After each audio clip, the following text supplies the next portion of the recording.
Hello, ladies and gentlemen. Welcome back to the Wrestling for Life Network. Welcome to another live stream as we bring you NXT tonight. Lots to talk about, lots to get into. It's going to be a fun one. Get in that chat, blow it up, be a part of the family, be a part of the shows, and let's go!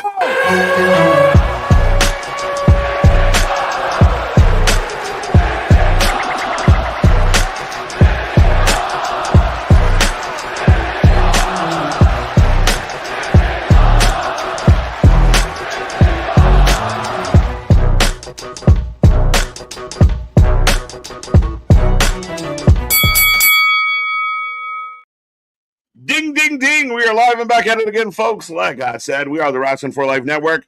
This is another live stream as we bring you NXT tonight. The times are changing. Lots is happening. We're going to get into it. We're getting closer and closer to Heat Wave. So make sure you get in that chat. Hope everyone out there is happy, healthy, and safe. You're feeling good. You're doing good. You're ready for some wrestling fun tonight. We're going to talk a little Zilla and a whole lot more here today. Me and that pretty face got you for the next couple hours. If you don't know who we are, I'm Mr. Renee KJ White, the Iron Man of YouTube. Daughter's Big Nick. Ladies and gentlemen, boys and girls, children of all ages, the Wrestling for Life Network proudly brings to you its tag stream champions of the world, the Every Night Delight KJ White. I am Big Nick. And yes, you were here solo dolo out there last week, my guy. So you got the Zilla surprise. It had been announced that day, I guess, allegedly, that he had signed official, like a referee whistle with WWE. We kind of thought that after House of Glory. Didn't expect him to show up that day, but now he's already in the world title scene. Yeah, I mean, the rumors started swirling that he had officially signed and that this was long in the making. We were kind of waiting for it. As you said, I mean, last week covering it, I was not, anticipating we were going to get Zilla particularly there. I know you and I joked about it. Was it going to be, Caesar Sokoa or something else? It looks like it's going to be Zilla. They got merch that says Zilla. And what an impact. And it instantly felt like the NXT's men's division got so much better with one signing. It's almost like Grayson Waller had some truth behind what he was saying out there, right? Now you've got, I think you got the really clearly defined divisions out there. You have the top of the card, the middle of the card now with Tavion Heights, with Miles Bourne has really kind of fleshed itself out a bit. The women's division's really kind of played out. Now it's just maybe how do they fully develop the tag division, and we'll be back at it. Yeah, I'm disappointed with NXT because they've always had a good tag team division. We talk about, Street Profits and DIY and, a long list of really good, strong Fraxium, Vikings, like that, the teams that did well, and it just went away. Like, Dark State had a little run to varying, opinions. We had others that, that seemed like the Hank and Tank were going to be something. They're not. Lucian and OTM, Bronco, like, no, like, nothing. There's nothing. It's light. Well, now when you've got your mid-card division champion, Miles Bourne, holding the tag belts too as well, but he's going to do double duty. They might have kind of stumbled onto something there with Vanity Project, but they're good. I know we got to say hi to the people here at some point because we don't have the big, long intro. 9 minutes. SmackDown or Raw. 9 Last minutes. thing, real quick, if we can talk about it, of CM Punk doing the house show. Like Roman even said, we'll send you NXT when we're done with you. Out there working a house show, having fun, but gets into it with Grayson Waller. Yeah. Grayson cut a promo on Punk. I thought it was good. I thought it was edgy. This new attitude from Waller. I know some people always try and find the negatives in things, but I thought it delivered. I thought he's been good. We'll see how everything plays out now. And Punk going down was good. Even Mika getting into a Battletoad, giving him a power bomb, and let's go. That's too on the nose. That is too good, too accurate. I hadn't even thought of that. It just. I think that came up last Tuesday, or like she was just Battletoads, and then we. You remember fucking? Was it there was Battletoads? Street Sharks? Was that? Street Sharks was one. I have an affinity for Bucky O'Hare, if anyone remembers that. Bucky O'Hare. Bucky, Captain Bucky O'Hare. Bucky. I like it. Right. I like it. So, yeah, there you go. So, Two on the neck, says Jose. But yeah, I mean, we got about 8 minutes, and I'll shut up. You're good. Trust me, I'm the one that's normally extra yappy out here. You're going to let me do the fucking intros and names and everything out here. But top three from last night: Spaz, Ronan, and Damien. The more you chat, the more you super chat, the more you drop the jewels out here. We'll run the jewels out here. We're only paid in jewels, rubies and shekels, my folks. But that's the more that's the points you get in the YouTube chats. The more you chat, the more you get on the top of the pops out there. And that might hold a little regard because we might be, the prediction title might be suspended for a week due to outside circumstances and everything. Yes. Yeah, we can speak on that at some point here. But I'll let you get through some names and we'll talk about I'll say hi to the people before I got to pull the ripcord and I'm too close. But right. Zach out there, National Ice Cream Pie Day. What separates an ice cream pie from an ice cream cake? I was going to think like an ice cream pie. Is that like a Canadian cream pie? But very nice, very evil. Very nice, very evil.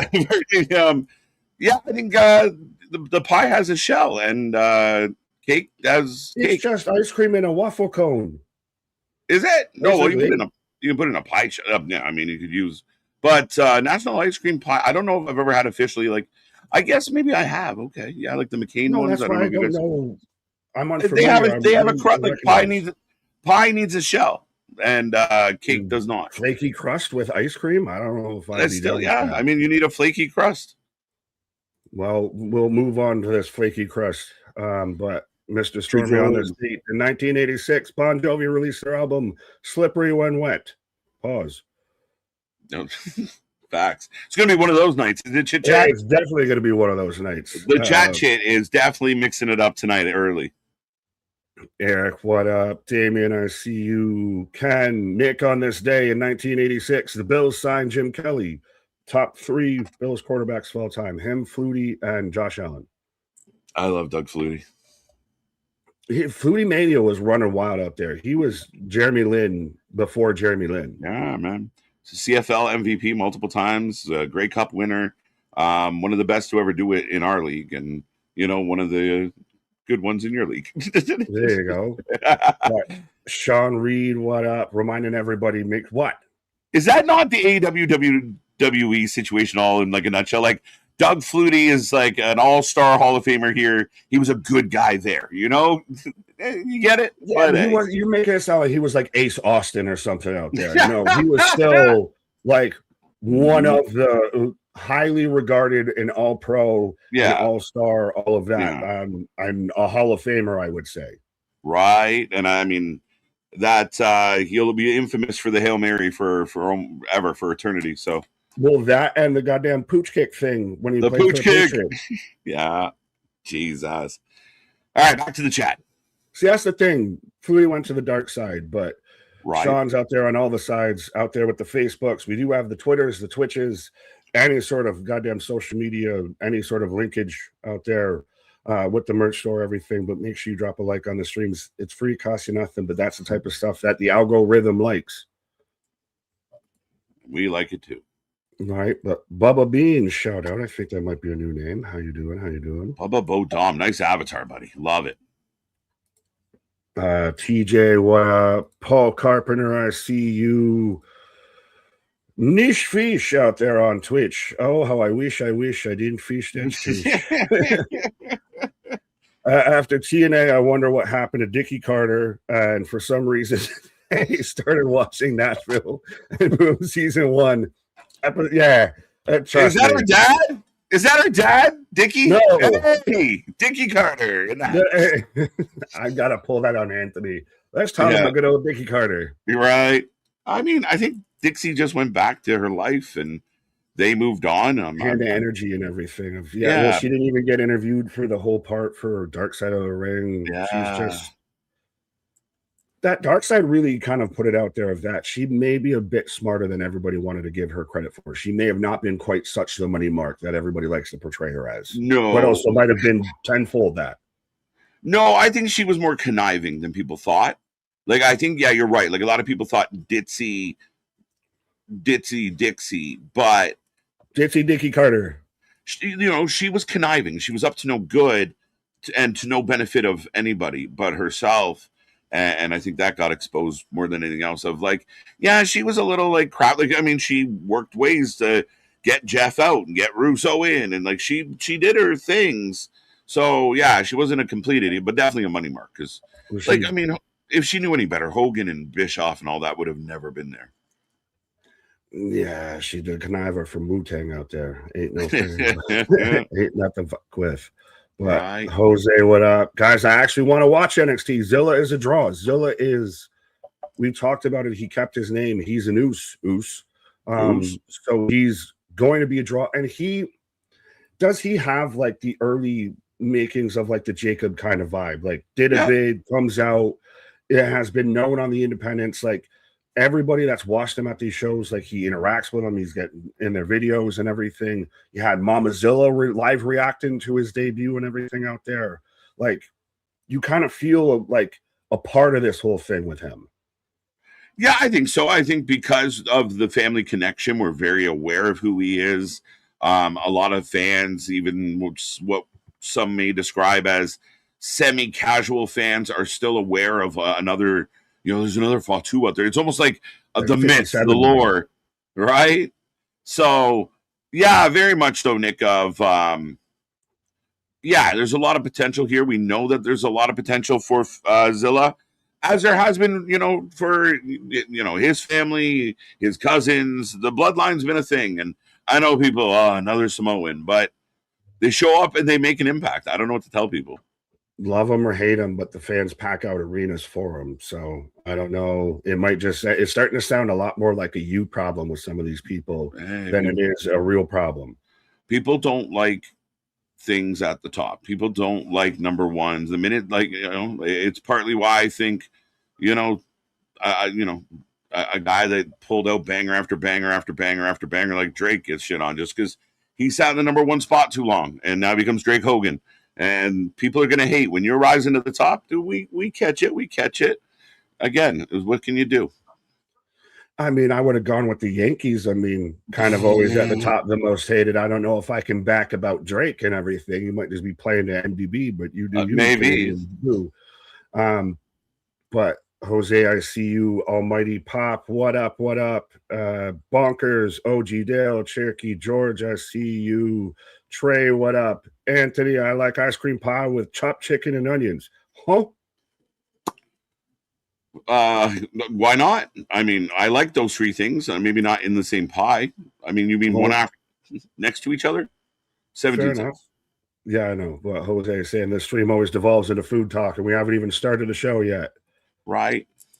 Nicholas, I see you. Clay, what up? Almighty Pop, I see you again. As Spaz, I see you with a super chat. But yeah, about any second now. I'm getting last commercials after Young Sheldon. Right.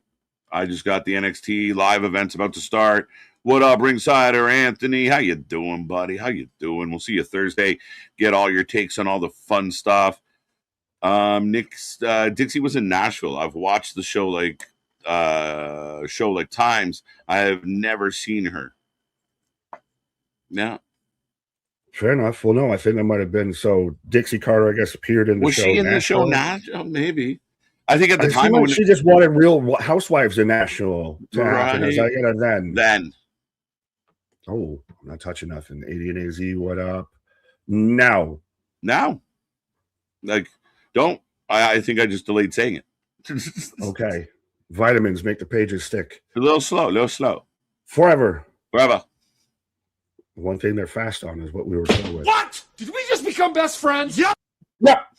I was trying to time the yup together. Together. Sync up at home, folks. 1 week from Sunday.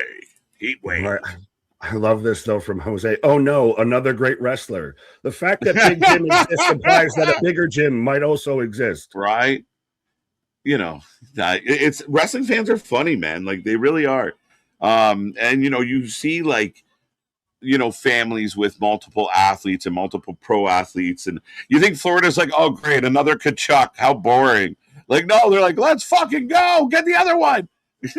Christ, there's the goddamn stories about Reggie Miller's household, whereas he wasn't even the best basketball player in his house. Right. Come on now. As we go back to last week, and we're going to get the big moment here where, much to my shock, Zilla Fatu interrupted this match. Damien called it. So is what kind of made this great is because we already were excited for what we were getting and had no reason to even think that Zilla should show up, could show up, would show up. Yeah, I mean, like, Santana gets here, Cruz, your buddy. Waller shows up randomly. And now all of a sudden we're the main event situation feels bigger and better. And then this kid comes in and again, it's a vibe. Like the way he came in, like he didn't come in slowly, he didn't trip and fall, slid right in, hits the Samoan drop, and instantly looks like a badass. Look, instantly though jumps to the main event scene though. Instantly jumps to the top of the card. Instantly you think that there is a fatal four-way at Heatwave for the world title now. Because he feels like a guy that on his debut, like his first official NXT match, he could become NXT World Champion. Has that impact that impactfully words right? Zilla Fatu signs his NXT contract tonight. Yeah, here's the twist: Zilla goes to sign, and then the door opens, and Jacob's like, "Come with me." And everyone's like, "What the fuck?" No, it'd just be pew, pew, pew, pew, pew, pew, pew.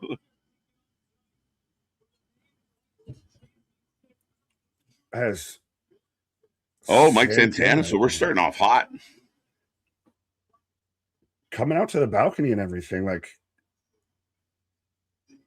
okay. That was an interesting way that they kind of panned through everything because it made it seem like the NXT zone was way bigger than it actually is. 150%. But yeah, good vibes, doing his entrance with the crowd. They're into it. Let's go. NXT is coming to the arena. Literally, I could walk there right now and be back before the end of the show. On a Thursday night, so hey, maybe stay tuned. My guy. October, that one. Well, I don't want to call out where cities and everything, but I think we saw our buddy Jimmy actually talking about that show and everything too as well. So Jimmy's not far from me. Interessante. Right, Jimmy, where are you, buddy? If you know, you know, and if you don't, you might soon know. Yeah, TNA is going to be in Spaz's backyard in a couple weeks. SmackDown this Friday in Toronto, Monday in Ottawa. So, it's doing some Canadian dates, getting some wrestling up here. Plus, I got a lot of buzz around MLP. Interesting. Yeah. I'm just, Jose, why is that not his goddamn music? Run with me. I remember it. Marvelous Queen, what up? I'm new here, guys. KJY and Big Nick. Shut up. What up? Guardian, Joe, I see you, Z-Man. But so is Santana going at Waller? Does he go at Tony? Does he go at Zilla? Does he go at all parties involved? He's calling out Zilla to start with. Right away at Zilla. Already a House of Glory main event. No shit, eh? Yeah. Look, if you keep watching what's happening in front of us, AEW scooping up more and more WWE people that everyone hated and ran away from and praised the Lord of Tony Khan when he showed up. Now they're getting all the people that they hated and didn't want to see on TV on their Wednesday show. And then we're getting like House of Glory vibes on NXT. We're getting indie vibes. Friday nights become the Ring of Honor Central and the New Japan sprinkles on top. Like they're out indieing. You say that. They're actually doing it better, maybe. Or starting to do it better. Yeah. No, we're going back to Papa Paul booking. Remember when it wasn't Triple Nose and it wasn't Triple K and all of this and everything. No, it was good old Papa Paul. What again with this? All right, you do it once. He's saying Zilla's not here. Zilla's not here. He was doing the mic cut off like he was doing like they did with Waller. I'm like, don't do it twice. Wait a minute. Okay. Pourquoi? What is happening? Like, dude, Fenix, well, because Fenix might be in the building because they've got the Fatal 4-Way later Fatal on 4-Way for the number one contender for the Cruiserweight title in AAA. But come on, this is interesting seeing these two. Like we said, you're out AEW, you're back to the Papa Paul kind of booking of when NXT was indie darlings. Yeah, I feel like, AEW opened the doors and introduced a lot of the American wrestling fans to, a lot of the indie scene and a lot of, the New Japan talent, and they kind of had that market cornered. And now you look everywhere. It's just former WWE people who aren't quite what they used to be, and then a sprinkling of like the elite. I don't know. It's interesting. Don't get me wrong. There's like, a Jay White, but like in the prominent spots, Moxley, Edge and Christian, they're talking about bringing in the New Day. I mean, it's a big part of who they are is ex-WWE talent. And these guys have gone out and signed up a bunch of young, in their prime talent that we haven't seen. They switch. What is happening? Going, TNA. We're getting the double turn, bro. Yeah, well, when you said they ain't what they used to be, I just thought of Chris Jericho. That old gray mare, he ain't There's another name, right? Yeah, like who would you rather watch in 2026? And like, I'll put all my bias aside. Chris Jericho or Rey Mysterio. We just had Rey Mysterio out there that had a fucking stellar ass match. Yes, I love Ray, and Ray's still. If Jericho was still working at that level, I'd have no complaints. But in 2026, would you rather see Jericho in a match on a pay-per-view, or would you rather watch Mike Santana or Ray Phoenix or Royce Keys or Oba? Like there's so much talent here. Oh, absolutely. We're having a whole feud over arguing who's the future, Paul. Right. And I said this last night, I'm doubling down, and I don't think Oba is the Paul Heyman guy. I don't think Braun Breaker's a Paul Heyman guy. It is Bronson Reed coming in with the swerve. Bronson Reed, like out of nowhere, I think Bronson's going to screw Braun, and Paul's going to declare Bronson is my guy. This is the guy that I've been waiting for. I can see it. Could you not do both Brauns? Maybe. EK Prosper right away. Yeah, so we go from Montana out there talking directly into the camera, calling out Zilla. Excuse me. Very good promo for Mike Santana. Yeah. Very good promo for Mike. It's still did you get fully why they brought out Fenix? Was it just to kind of tie into this and kind of cut this off? Cut his promo off and tie into here? Yeah. And I guess because it was, he had an entrance, so it wasn't that impromptu. But I think, it gave him a little, baby face rub.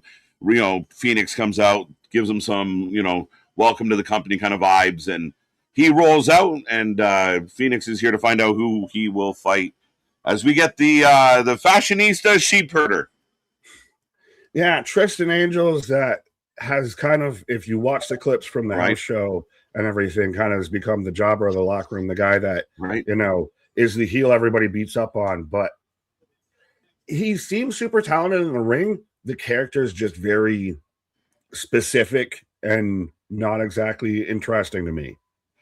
I don't quite. The sheep herder aspect is kind of, you didn't need to do that. Yeah, like if Tyler Breeze had a love child with Wallace and Gromit, like I don't get it. I don't get it. I'm telling you, we mentioned tag teams and everything. The Grizzled Young Vets, who were great in the NXT tag division, if they would have been able to keep them, you put Tristan Angels with them, and they work as a little trio. Absolutely. Romeo reminds me of the dude from SNL, this Spanish guy. It was just. I thought you were going to say Andy Samberg or something like that. No, the guy that was Pete Davidson. Close, but no. Someone will let me know who it is. We went through this last week. He reminds me of every time I see him. He was just in 72 Hours with Kevin Hart. There you go. But La Parka's here. Next week's going to be fun. Penta and La Parka having a match on Raw is crazy. What is this world? But I've already seen people honestly complaining about the whole Oh, well, a lot of the AAA originals have already gotten buried in this tournament, and it's all coming down to guys that already work on the main roster. I'm like, it's just the fact that they're even doing the tournament. Goddamn idiots. Cool. Yes. And idiots. Mad to be mad. Mad to be mad. Idiots. Like, so wait, the other company just throws two random guys together and it's a dream match. This company's doing it and you're going to nitpick the fuck out of it. Get the fuck out of here. I don't love the idea of the tournament, but it served a purpose. There, and again, if you're trying to hype up all these fans to get excited about Triple Mania and Worlds Collide, I honestly believe AAA is hotter now than it's been in a long time. That's almost undeniable. Sure. So what is the complaint? And when you see the guys post, like the prosecutor, El Fiscal, he puts out this big long tweet about like, this was a dream come true and da-da-da-da. Like, how do you game bang on that? I can't remember his dad's name, but his dad was a luchador who ended up having a match, a one-off match on Raw, like back in the 80s, 90s and everything like that. But yeah. Yeah. I remember I looked it up yesterday and it was like, that is a legal term. I'm like, oh, so yeah, he's the prosecutor. Oh. Dun, dun, let's all go to court now. Dun, dun, dun. Let's go make some law. Yeah. I can do the whole thing, so I'll stop.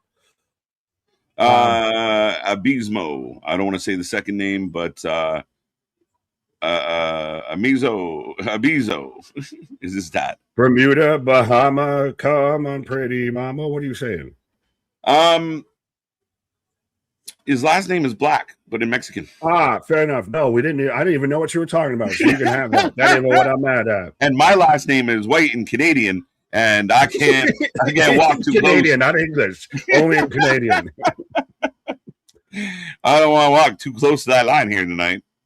There you go. But 80 and AZ, I see you. Bernard, I see you as well. Folks, let us know who you got for this fatal four-way. La Parca versus not Rocky Romero. Not Noam Dar either. EK Prosper and Tristan Angels. There we go. Right. Yeah, you can't. I mean, again, the wrestling fans continue to beat this drum. If you are following people and all they got is bad news, maybe it's time to change the story. There's a better way to do this. It's a better way to intake your wrestling. There's a lot of really fun, good shit. I had a guy tell me that last night's show was garbage, recycled trash. Oh, this again? The fuck are we talking about? It's becoming, again, easier and easier as Prosper goes for a 2 count to A, spot the bots, and B, spot the bad faith grifters and the people who don't actually watch the show. Like, we watch every minute, every second of the show as literally as much as we can. Versus people that will just watch Twitter clips, will watch YouTube shorts, will watch highlights, and think that they got the whole picture. Yeah, it's crazy to me, unfortunate. But Roland, how you doing? And I'm not saying don't criticize, and I'm not saying everyone's got to like the same shit, but I could understand if you were like, they put on a good show. It wasn't, but I don't like the company. Fine, so be it. But it was good. It was really fucking good. It was really good, and it really delivered. Like, it was done really well. Let's go. I'm going to go look. You had really good matches. You had matches that built out throughout the show. And the main event segment was the nice little bow on top. And again, I think it's interesting to watch the fan base of, and maybe it is a case of, well, we asked for something and you gave us something else. But, WWE doesn't have enough matches. It's sports entertainment. It's about the stories. Where's all the matches? Why don't we get matches? All right.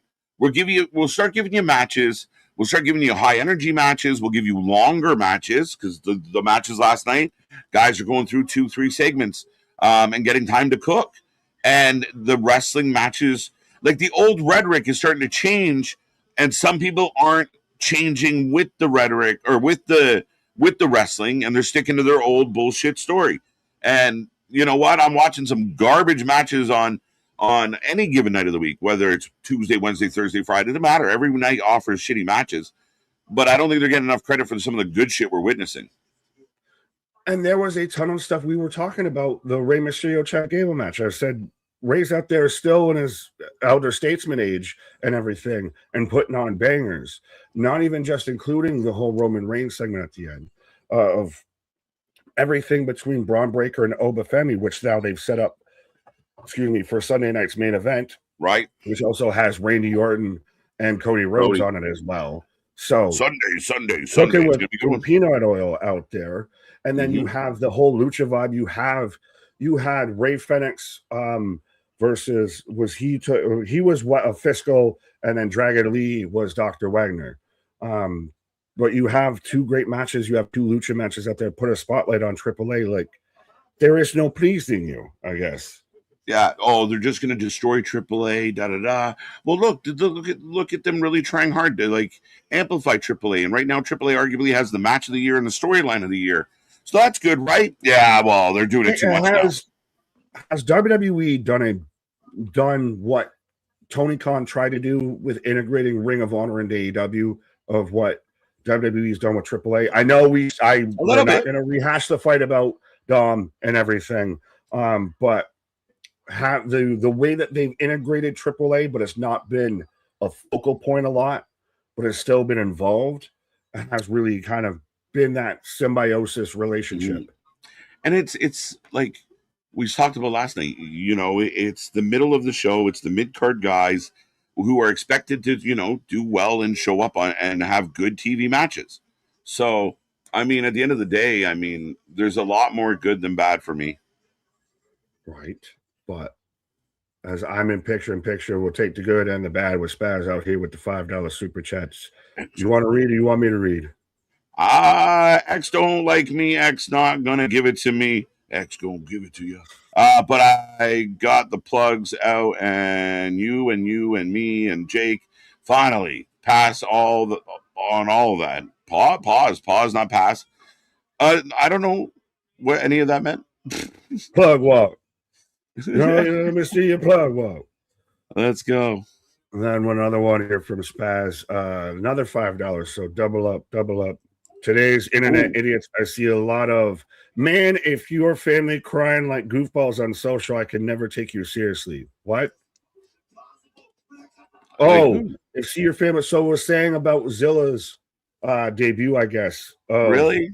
Mama Fatu out there.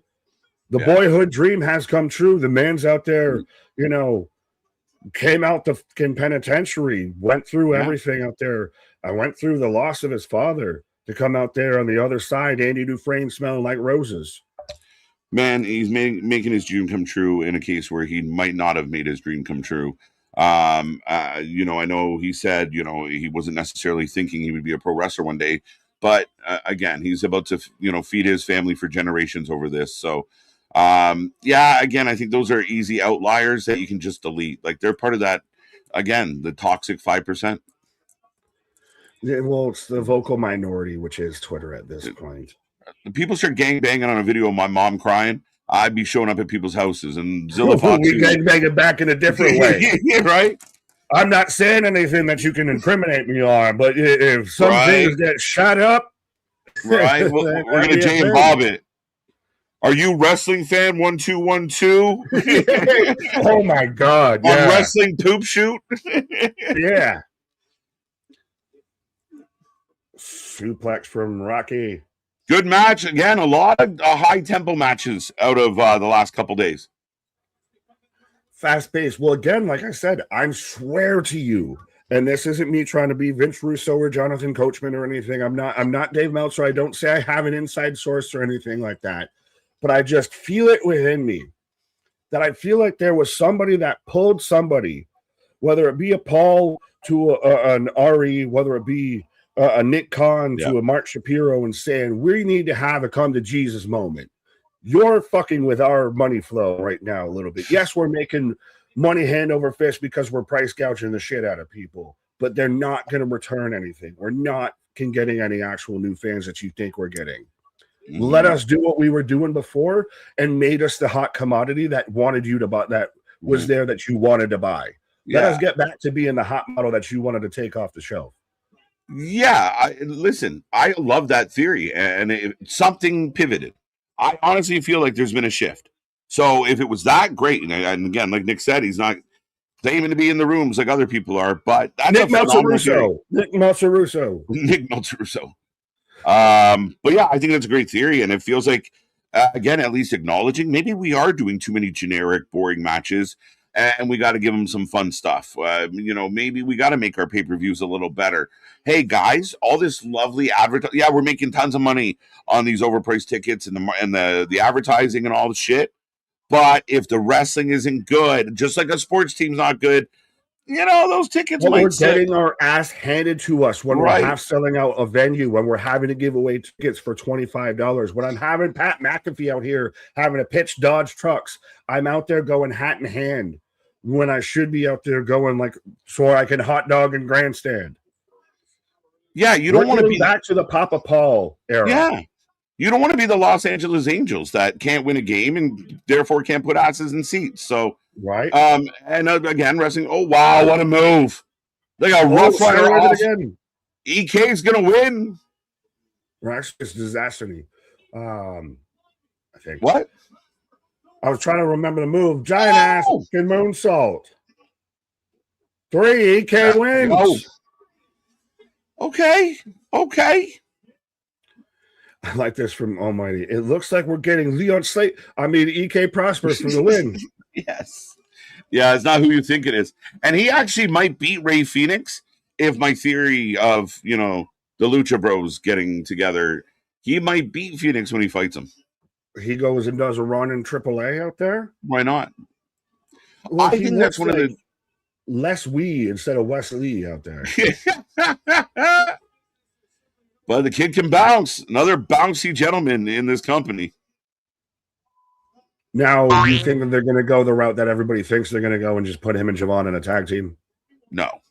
I mean, I don't think so right away anyway. And it's funny because when you have a company that's accused of typecasting and then the fans are like every time, they look alike, put them together. You're like, what? Come on now.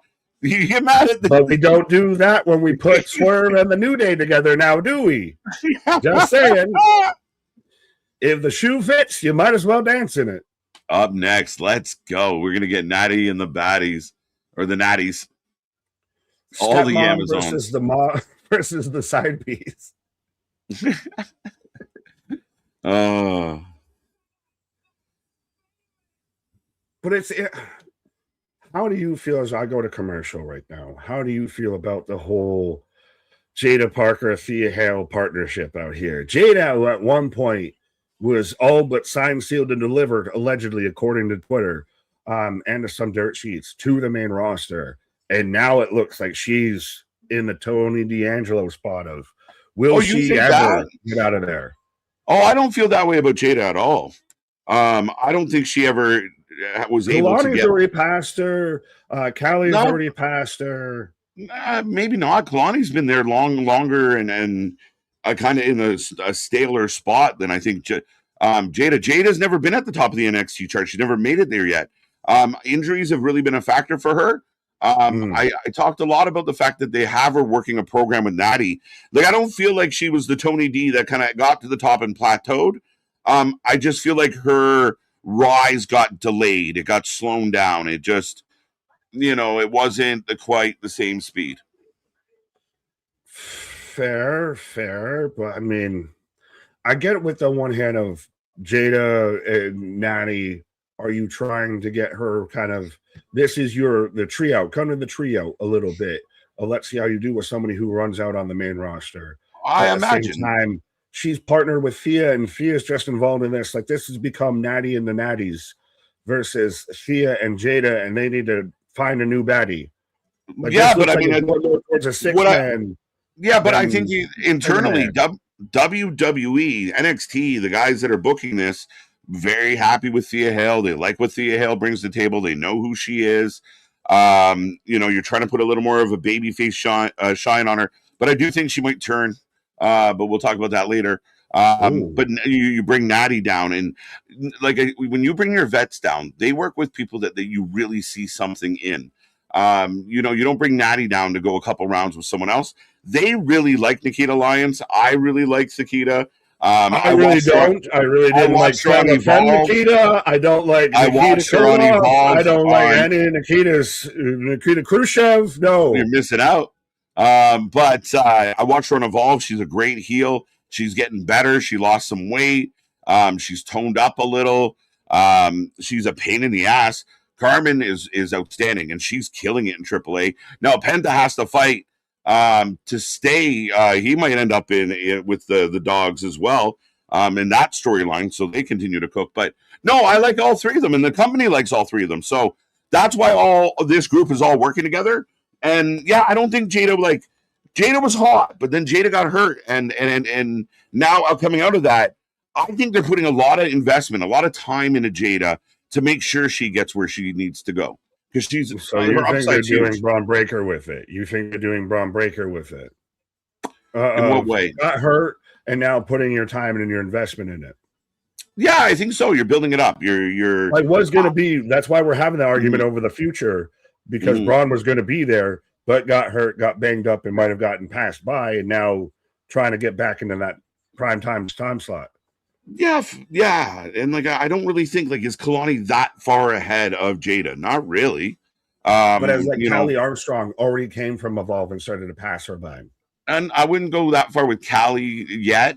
Kendall for sure, but I mean, same thing with Oba. There's certain talent that kind of fly by. Redden might be slightly on the higher on a higher rung for sure. So yeah, I mean, I see what you're saying for sure, in the sense that she was super hot. She kind of outgrew OTM super quick, and then we went from there, and the injuries really hindered her, right? Like it really, really slowed her down, I think. And I think there's going to be a bounce back. Fair enough. But Bubba, I see you definitely don't rush Miss Parker. Boston, what up? I was going to ask you as I come back from commercial real quick, though, on the other side, could you have not done Natty as the low-key legend still on the main roster? Like, I remember when she kind of did that and kind of debuted that, and we all kind of got excited if she could. The low-key legend. Yes, I do believe there's something there with Natty doing this. It's one of my only, like, as much as Natty's a Hall of Famer legend, she never really connected. She was one of those athletes that didn't have the best of mic skills. She did a lot of silly things once upon a time. She feels like a diva in the campy wrestling type of way. With that era. She is caught up in that Bella era. She's a Hall of Famer. I just think that, here we go. Vanity Projects in the house. Mika Lockwood. Battletoad. But Brad and Todd out here, as Jackson Drake just looks like he got from the fucking pool. Like, this really does look like a college campus. Like, I know this is Full Sail University. These old motherfuckers look like they're in university right now. Right. People don't like Jada because she steals husbands and can't wrestle. I will say about the first part, that is none of anybody's fucking business. You don't know the story. You don't know what happened. And again, shut the fuck up. For all the wrestlers that we love, I mean, we had, wrestlers once upon a time running an absolute muck. People have their own problems. Shit happens. That's none of our fucking business. If people want to try and be judgy, you better make sure your fucking house isn't made of glass. Can't wrestle. She's shown signs of clunkiness for sure. Yeah, I'll just leave it with, I know you like to think yours don't stink, but roses really smell like boo, boo, boo. Yeah, that's all. I mean, and I'm not saying you, Paul, by any stretch. I swear to God. But I have seen people like get really super judgy. How could she do that? You don't know what happened. You don't know what's up. You weren't in the room. But I mean, listen. It kills me when guys that have never been with anybody are sitting there going, I can't believe he would do that. Okay, it's Jada fucking Parker. Like, hold the phone. Well, when we've got Thea goddamn TikTok hail out here right now. Right. Everyone's got their crosses to bear, folks. Don't be so judgy. Some are just named Carrion. Kyle, you. What's up, Kyle? What up? Kyle. Marvelous Queen, what up? Boston, I think we already got you. Did Zilla already show up? No, not yet. Made us wait. Santana called him out, but they let him know he ain't even here. He don't even go here right now. Yeah, wait, we didn't even, I need to find it. Where is it? Nope. I miss Parker. There you go. Oh, even still, again, Nikita Lyons is just, I get lion cats. Amazing. Amazing. A future world champion with that gold around her. Just a fucking model. Evolve champion. Couldn't make it as a model. That's couldn't why make she it hanging as a around with musician. Daddy. Couldn't make it as a That's mixed why she martial hanging out with artist. Daddy. Struggling to make it as a pro wrestler. Nikita She's Lyons the out Swiss here. Army knife of NXT. Everybody likes to say that jack of all trades saying and everything, and then slips I'm sure she's master of none. And that's you. what Nikita Lyons fully embodies and personifies: master of none. No, I mean, there's definitely something in there, but the company likes her. They're booking her strong. She's the evolved champion. She's a good heel. They hate her. And Natty's in the ring with Thea, who can go. So let us know who you're taking, folks. Wouldn't this be good though if this was, say, a contendership match for like the women's North American title? Because you've got Zarya that's taking on Ren or anything. You don't think that this could be something going towards something? No, they got a story, and then they're telling this story. So, I mean, to have it, jump over to there, I don't see the dots connecting. I don't see the connective tissue. You don't think the collegiate, Chase U, Thea Hale, Kimura, Locke couldn't try and do like some submission-y wrestling match and everything with Natty Neidhart? Oh, be some okay, technical good, well, I'm just saying of having it be outside of just this story, have it be towards a greater goal out here. At this point, we've seen them have 5 different matches? I think 3. This being the 3rd. But the greater goal here is this is all about Jada Parker. At the end of all of this is about building up Jada Parker and making her look like the one that stands out. A female storyline that is non-title, like not involving any title. Zarya's got her own issues. I don't get the connective tissue. As we hit TikTok dances in the commercials, I don't get the connective tissue with this. Why are we TikToking? It's Thea's thing. She likes to, and the fans like to do it with her. Pause. Do they? Because I didn't see too many doing it with her. Oh, come on now. 5 people in this match. Nick likes none of them. No, I love Jada Parker. Jada Parker, Thea Hale, Natty Neidhart, and then Carmen Petrovich, Nikita Lyons in that order. And so we're still waiting for Layla Diggs. Layla Diggs coming back off of being injured. As the 2 count by Lil Liv. I'm in commercial right now. All right, the action continues. Thea is in control, working that arm, which will set up that Kimura at some point. But EQ, what up? Guardian, I see. You got me.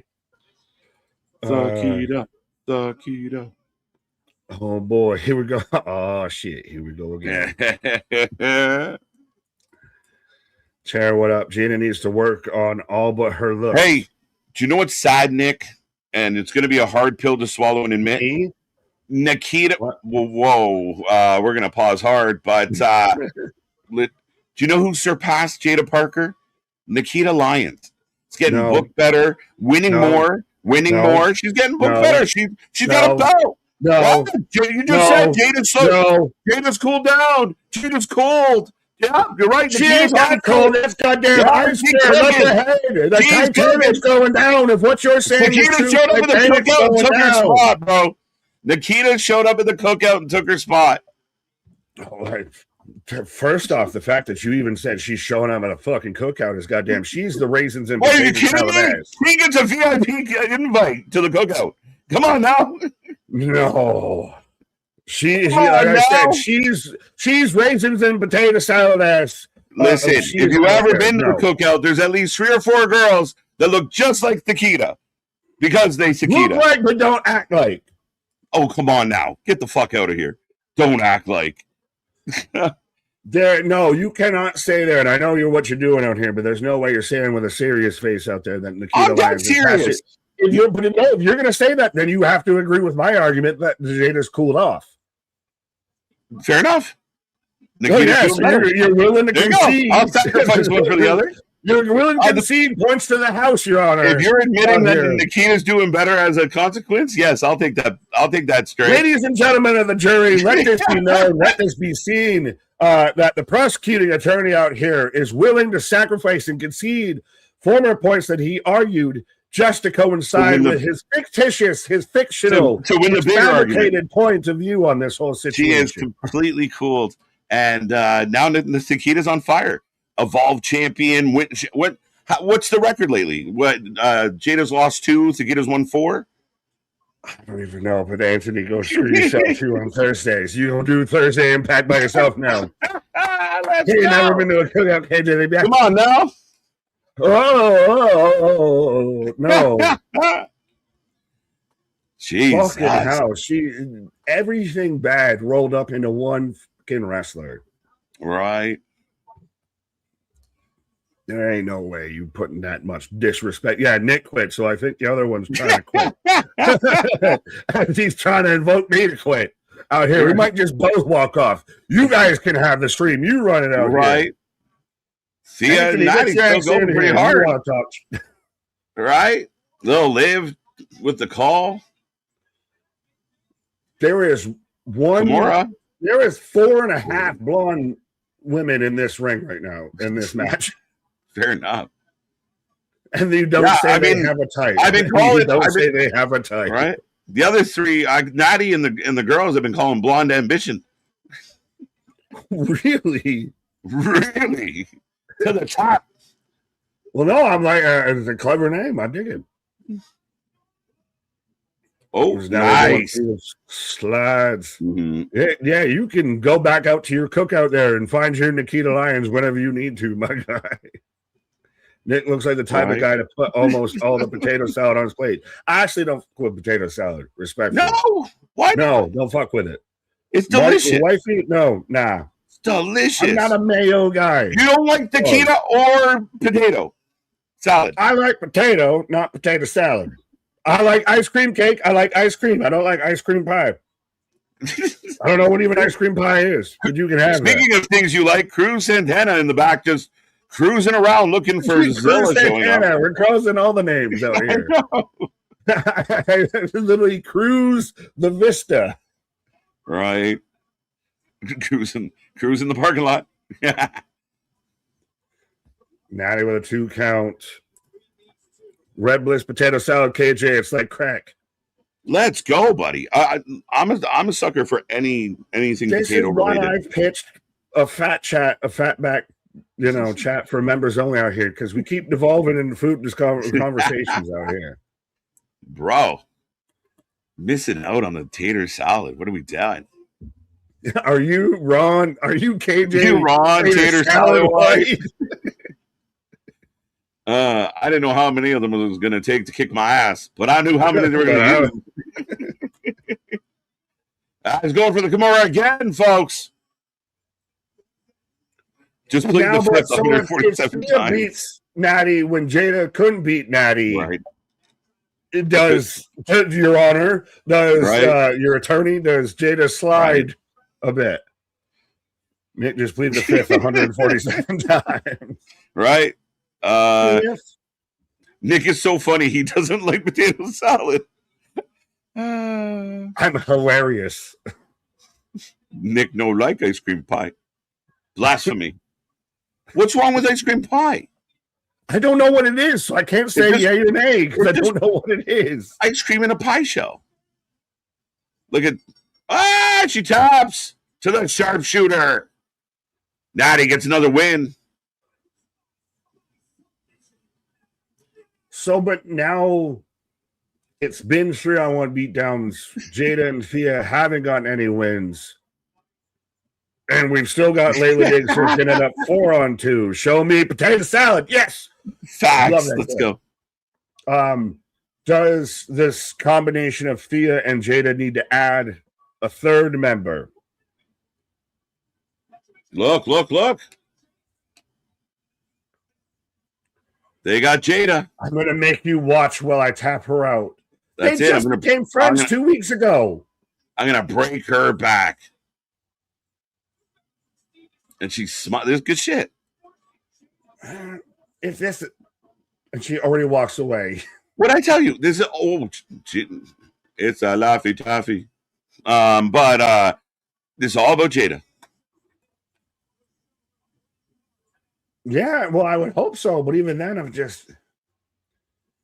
Thea and Jada just became friends like 2 weeks ago. So why is this so sympathetic that I'm going to make you look at it and everything? And then she barely holds it. And then there's more of a back and forth story between OTM right now than there was any of that. No, they've been doing this for weeks. What do you mean no backstory? 2 weeks. You've been doing not, it for not weeks. all the other shit. 2 weeks. Nah, it's been longer than that, my guy. You missed a week. But it's definitely been longer than that, especially the Natty Jada stuff. So all they're trying to do is build Jada up to be able to get to the next level. And I got no problem with this. It's like one of your favorite shows when all of a sudden they meet a new character. Like, hi, I'm Jim. You're like, Jim's going to be dead by the end of this episode. Well, insert Thea Hale. That's it. Right. Nick is king of the raisin and potato salad. I don't fuck with potato salad, so why would I put raisins in it? I'm not bringing it. And please don't ruin potato salad with raisins. Season your food, folks. Season your food. That's very important. Seasoning heavily instead of just responsibly. Right. Show me. That's what's wrong with ice cream pie, that it can exist. Yes. It has to exist, right? Like I'm thinking, like you get like a frozen chocolate cream pie. Does that count? No, because that's not ice cream. Fuck.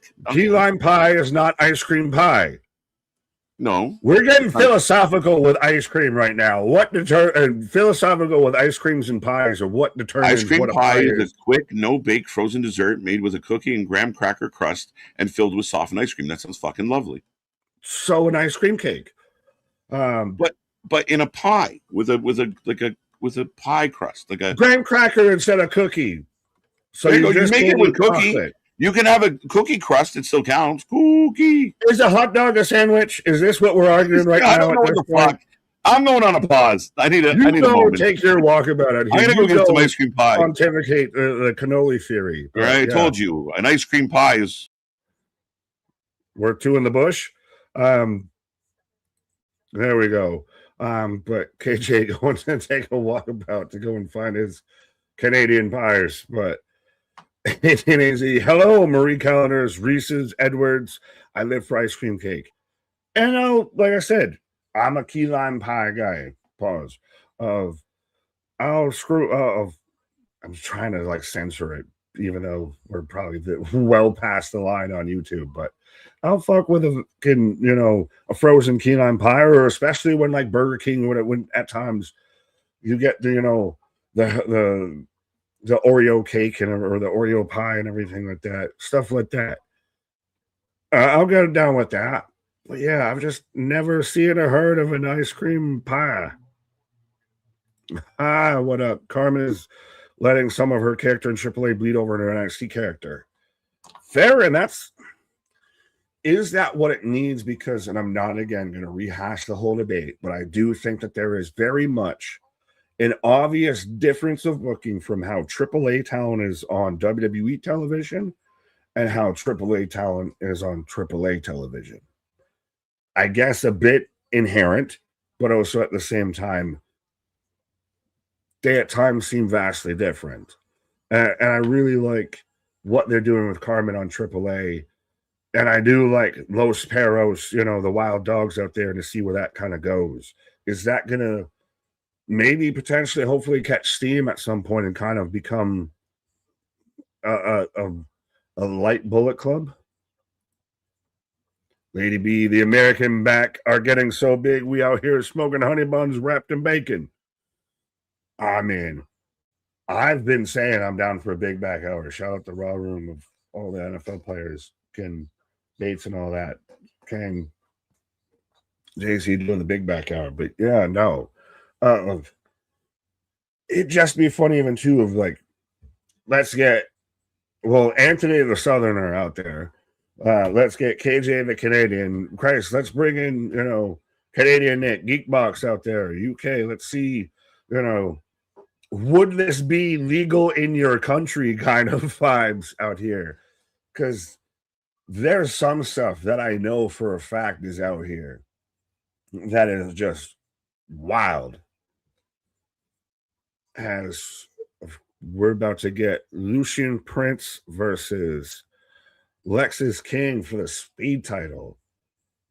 And are they going to just go the way of the Dodo Bird with the speed title?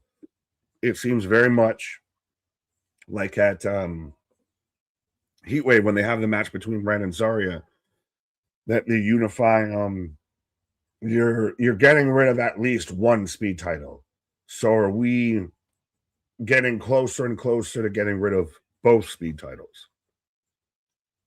When the did we get? Yes, Guardian, you absolutely get a star. That is such an underrated movie, and a movie that you will not air in any theater in the year of our Lord 2026.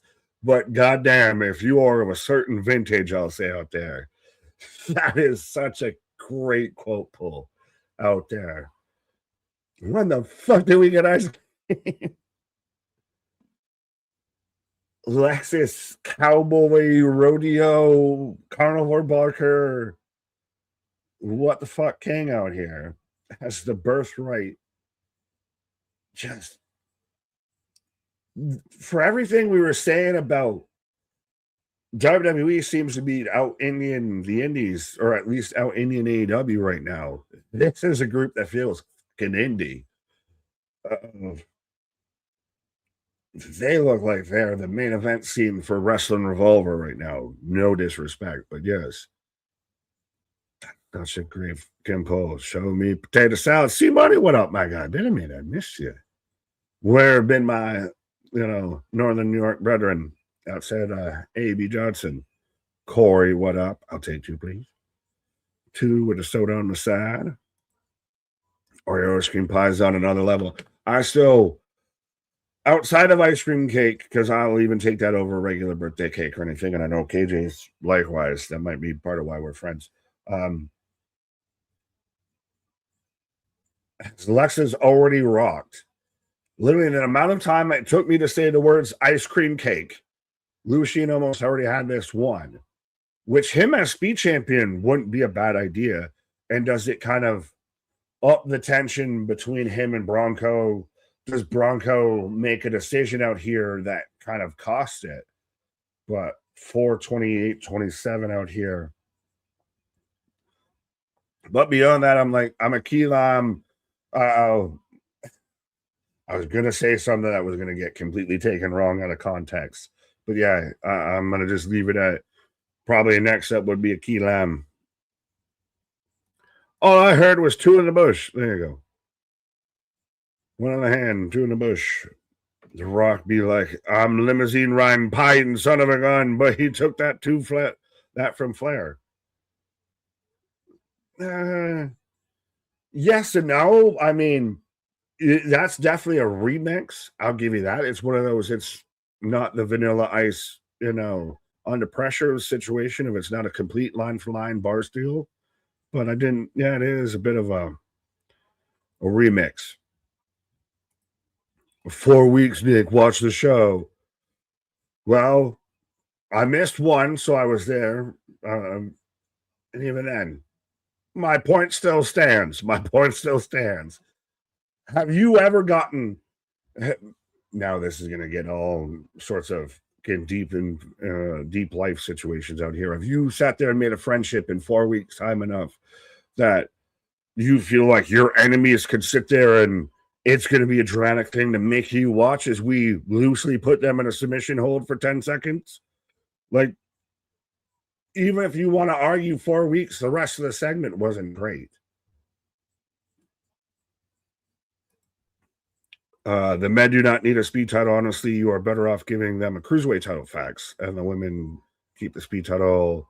We're gonna load. No, they're combining it with the North American title. We're slimming down the titles out here. It's which is what we should be. Lex is getting out of there, trying to run out the time, which is still I get, but at the same time, it's a little befuddling because it's not even just that it's a match for the title to get to a title shot, but it's a match for the belt. Like that's the thing is you're gimmicking a gimmick, and it didn't even work that well on Twitter, and now we're trying to make it work more on NXT television when you could just have the fucking match without the stipulation, without the little clock in the corner. Bradley, not a bad place to be during this time of the year, especially around there. I don't know what Simon is. Oh, my upstate brother. I've been spending my summer at the track at Saratoga. Shout out, actually. I have family that actually like that used to be part of my summer vacation when I was still in like school and everything. Would be going and spending like a week with my aunt Tim, my aunt Katie. You're not gonna fucking Google that, and if you do, good. Tell them to fucking write me.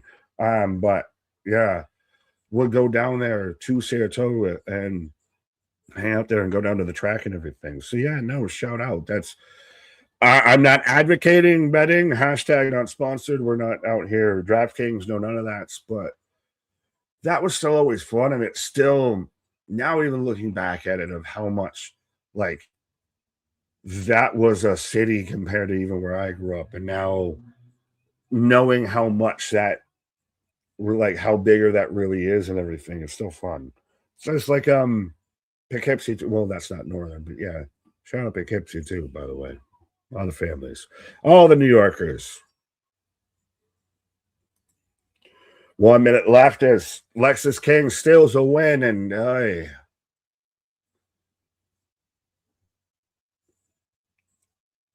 really like what is so now they're all going to gang up and beat up on. So is this where you're going to make Lucian Bronco comes down? Fair enough. Is this where you're going to make him realize you need to join us because you're going to have now, if the offer's even out there, but hey, we need to build up these numbers. OTM is over. They're getting crowd. They're getting a pop. They're out here looking for a dap. They're fucking top. They're, I don't want to say they hug it out. Let's go. I'm telling you, they've gotten over. They might have even Jada passed them. OTM has now repassed Jada. I'll put it that way. I don't with that whole Nikita Lyons conversation we tried to have earlier. I'd almost say OTM starting to pass Jada Parker as well because they're actually two solid stature guys. They look like guys that could hold their own on the main roster right now. I wish we were doing more with Hank and Tank out there. Those are guys that we thought were going to kind of run that division for a bit. But OTM are two guys that have the size, have the wherewithal that I think could end up on the main roster just because in ring they can go eye to eye with a lot of people that would be in the ring with them. Yeah, OTM. Your pick, Lowe's rolling. What? Crazy OTM past Jada. Chris, are you agreeing with me or contesting me? It remains to be seen. They didn't even break up. What the hell? That's a good thing. Sometimes it's okay to not every team has to fucking break up. The rest of the birthright got involved. Yeah, well, they also turned around and got squashed out there by OTM. And I thought that was where they were going to use it of, you need us to help you protect them from us, protect you from them and everything. But instead, again, those are two guys that look like they would be on an NFL roster at this point that you can throw together as a tag team that are going to be something like, imagine if you just put them and Jada back together, move that to the main roster. It would work. It would be interesting as hell at this point. I think they actually almost need to try and maybe do that and just put them back together. Terrible strikes from Bronco, clearing the ring, got to work on those, bro. Yeah, I mean, but he has the size more than anything. I think that's the biggest thing that I like with OTM is they're actually credibly size-wise. They dwarf, like, even the only person that's even involved, I think, in the tag team division right now that goes eye to eye with them is Osiris. Which even then, Dark State needs to find a new place, I feel. Cherokee, what up? As I'm in commercial break, make sure you hit like, share, and subscribe, folks. Be a friend, tell a friend. We're ever so close. We're almost at 13K subscribers, which is still nuts because we still just barely passed 10K subscribers recently, it feels. But we're ever so close to 13K again. We've got everything up there on all the social medias, all the likes, all the jewels, the super chats, the emojis, everything. They all tickle the algorithm in different ways and everything. And it's free. It costs you nothing, but it does more than you know to help spread the word and the world, us to the world. So be a friend, tell a friend. And trust me, we're getting into, the end of summer, but also getting into that kind of fall run of Survivor Series is coming down the pipeline. Christ, All In is coming down. We've got Lockdown this weekend out here of shows on shows on shows. Ken, we're still waiting on the 10K tattoos. Yes, I know, but we're moving through so fast through it. We got to sit there and plan it out. You can't just fully commit and just have Jim Bob off the street give you a tattoo worth 10K. So I hear you, but still plan it out. Trust me, at this point, for every K past the 10K, are we going to start doing this? The tattoo has to get a little bit bigger and a little bit bigger and a little bit bigger. Sugars versus Carver rivalry. Speaking of a little bit bigger. Well, are you Carver or are you Sugars? Girls like sugar. Sweet like sugar. Let's go. Yeah, no. So we have Lucian lose to Lexus, but OTM still, I got you, bro. I threw it out there. I don't know how you feel. Should we just lump OTM and Jada back together and just fuck it? Because OTM's getting some momentum. Jada feels like, as much as they're starting to become ships in the night passing each other. Yeah, I don't even look at it like that because I don't. You don't like OTM, I get it. I don't dislike OTM at all. This is the most over they've ever been. Like they actually got a pop for reuniting tonight. They're fine as a tag team. They don't need Jada, and Jada needs to be working on her solo game. And again, they're working hard for Jada right now. So I'm not. I don't. Again, OTM might got a bit of a pop tonight, but again, in a division that doesn't really exist, it doesn't mean a whole lot. Here comes Waller. I like this, the Aussie icon, and even the little image and everything, I think works. But he had choice words to say towards Zilla, obviously on the house show that they just did. And then even the video was going around backstage to where he's going at Punk of, hey, next time you're here at my show, make sure you come and ask me for permission. They're all fans of you. I'm not. Got a little bit of a shiner there, kid. Yum yums. They're chanting, shut the hell up.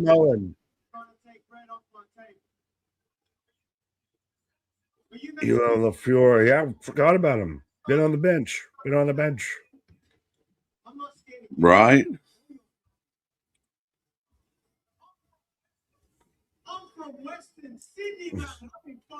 You're a bit loud. I like that though on the hoodie. Stay real.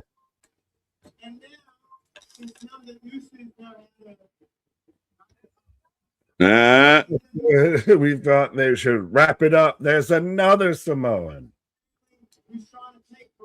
But just wait. There's more. Right, there's another one. I'm happy for you. You finally got that ankle monitor off, and now you can hop around. Oh. This is going to be good, though, because they're going to let Zilla's gonna say a lot of kill things you. that a lot of people on even the main roster can't get away saying. Right? We even sat there before on the house show. We're sitting there telling them, go up to the main roster. You don't need to be worried on NXT. Go up to the main roster. Go carry bags for Jacob Fatu like you were supposed to. Right.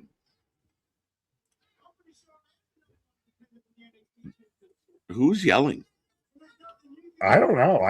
You hear that too. There's somebody yelling over top. Yeah, is that Bully Ray? Who's yelling? Yeah.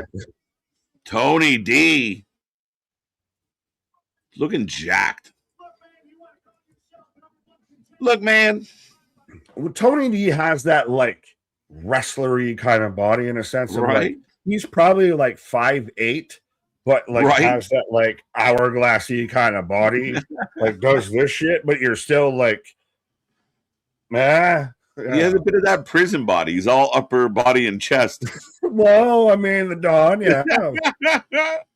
He has that Paisan mode. Oh, look at this. Switchblade versus Moxley tomorrow, if that should have been the finals.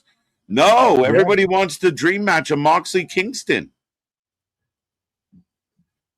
No, Sakita Lyons, boo. Eddie Kingston. He's the same body shape as her, just hairy and smelly. And from New York. Eddie Kingston, yum yum out. Yum yums. Exactly. As Mike Santana is also here. So, like I said, are we going to get just a fatal four-way? And so now, yes, we already had this interjecting, and this storyline already was cooking. This was already a great dish, and we just put umami in it. On the day that the AEW is doing All In, the headline that we're going to be reading is Zilla Fatu NXT champion. Yep. Competing with Will Ospreay, almost wins AEW World Championship. Almost wins? Ooh. I don't know. I think he does win, but I know everybody's got that weird theory that maybe, not maybe. Stoner's here. And the GM of NXT. Down, you better be Stony when it goes down. Waller, what will his response be for getting screwed? Great promo. Great promo by Waller's cutting outstanding promos. Confident, direct, you know, the gaslighting. It works. It's so good. But says enough that if you know, you know, and it pops you, and if you don't, it doesn't take anything away. Now you're looking at your phone. What was he talking about there? Wait a minute. So it's a triple. Zilla's signing his contract tonight, but I think they just announced a triple threat. I like it. Well, because on Wikipedia earlier it was announced as they did switch it because initially on Wikipedia it was announced as Tony versus Cruz or Waller at Heatwave. Now it's on there as a triple threat. Yeah, now Zilla signs his contract tonight, and then he can officially be added to a match. So that's what I see happening there. There's something that's not in this contract that I want in this contract. I got myself involved in the main event saying, I came here to be the main one. I'm going to be in the main event of Heatwave. And he's can push to have that added. You watch. Yeah. But yeah, Lizzie's pumping up Shiloh. Shiloh's new friend now that Tatum's gone. As Kendall on the way out. Is it interesting to you that certain people will say other promotions can't do authority figures. Like that authority figures are passe, what have you. When WWE does it 3 nights a week and does authority figures actually well. They've done it very well. Stone's come in. Thank God Ava's gone, but the Stoner's here now. And then you have, all this been great. We've talked a lot about him lately. Pierce is awesome on Raw. It's perfect. They work, and they are the voice of the brand, and it works. Their little, hey, come watch our show videos are good. They feel professional. I like it. It works. They do it well. Right.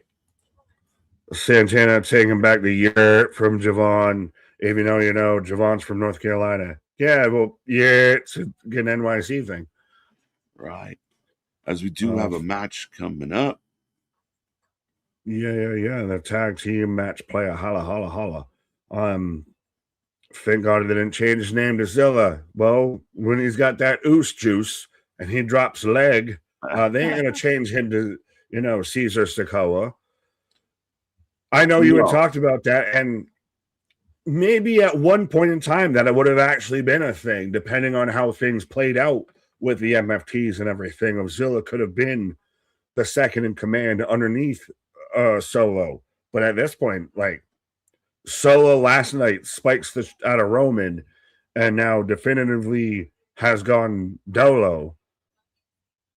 Are we gonna be away from Zilla moving up to the main roster? Is Zilla gonna have a bit of an NXT run? I could see Zilla on the main roster in time for the Samoan War Games. So you're talking by like November? Yes, it's crazy. Wow. He wins the belt, has a hot run. Mike Santana takes it from him, and then he joins his family. But so then, what's your size? What's your teams then? So it'd be what? Roman, the bloodline currently. So there's 4, and you add what? Zilla, or is 5. He on Team Solo? Because there'd be on 3 on Solo. Be LA, Solo, Royce, the 5'9". Yeah, but I think Jacob is flipping, and it will be Solo working with Jacob. So then they bring in. Does Zilla take Jacob's spot? Yes. That's actually not a bad shout, because Zilla's a guy that could learn under Roman and would be a guy that's, you're going to be here. Jacob's a guy that a lot of people want him to beat Roman. So that's why they've questioned him being the second hand a little bit. Yeah. Not too bad. Yeah. LA Solo Street Profits, maybe. Would this be the 3rd year in a row of Samoan Survivor Series war? In parts, yeah, I think so. I think it's kind of been their thing lately. Yeah. We had it before. You had it with Punk when he debuted, and then Punk after he debuted when he was in the cage with Roman too. Yeah. I mean, again, because they've been around the main event scene so much, they feel like, they've been a big part of them. So I don't know if they're actually going to do it, but it just feels like there's so many Samoans, and there's a couple more out there that they could bring back to add to the numbers, right? But we'll see. You could have your own whole Samoan SWAT team and still not talk about the bloodline, but Chris, Zilla will cost War Games match by interference. Good. Shows up and just triple Z's. Yeah, Zilla pops up. I like that he calls it the triple Z's of the Superman spike out there. Right. I like it a lot. And I like the way he delivers it. But he could pop up at the end of like a War Games and people are in a place of, who's he here for? Like Solo's standing there, Roman's there, and it's who's he going to hit with the flying spike. So I can see a lot to put on him right out of the gate. No. Like, he's only 2 years into wrestling. Would be 2 months into WWE, and then you turn around and put, all of this on Zilla. Yeah, yeah, why not? I don't think he feels similar to Solo, but you almost heat him up quicker. But again, he still falls in line as a background, as Keanu Carver's here, as like the enforcer, the tough guy, the wild one in the bloodline or whatever he does. But yeah, I mean, why not? I mean, he could pop up and hit a guy with a thumb, and he'd be okay. Fair enough. Well, they pop up, I'll pop out, and you can be solo dolo. I'll pop in, out, whatever. Folks, we are rolling. Keanu Carver's on my screen. He is in Stone's office. As Cam's here now. Let's go. How we feeling on a Tuesday, folks? Don't forget, we are back tomorrow for Dynamite, Thursday for Impact, Friday for SmackDown, Monday, next Monday, we are live for Raw. It goes live 6 p.m. I will let everyone know that due to the 6 p.m. start time, we are going to be very close to that 6 p.m. marker. Usually we go on a half an hour prior to Raw. It might be closer to 5 minutes, 10 minutes, but click the little bell or be here on Monday. We will be showing up and we will be going live at 6 o'clock or there around. Next Sunday, the 30th, we're here at 10:30 a.m. It's a brunch with the boys. There's 3 shows all day long, all the wrestling you can handle, as we had AAA, NXT, and AEW all in the same day. And so here's Callie Armstrong. Dun, dun, dun, dun, dun, dun, dun. I hate Kalani too much to ever vote for her to win. That's allowed. Let's go. I just realized Zilla and the Superman Spike is going to be in 2K. There you go. I'll be spit. Facts. Kalani Jordan in the house. WWE needs to change their name to All Samoan Wrestling. I mean, hard to argue. Hard to argue when they're taking up as much real estate as they are. Hard to argue. Yeah, with Lance Anoa'i retiring next year, WWE could bring him into Koss Roman's group. I mean, Juicy's out there. They got other brothers, other cousins. The tree is aplenty. So who knows? I really don't know. I just kind of make shit up as we go along here. I hate interference. It happens, but we should hate it. That's the right attitude. We hate interference. But we are off and running, folks. Sin Gray, which is Sinclair and Kendall Gray, 67% of the vote. Sinclair starting off against Kalani Jordan. And again, let's just watch the quality of the wrestling.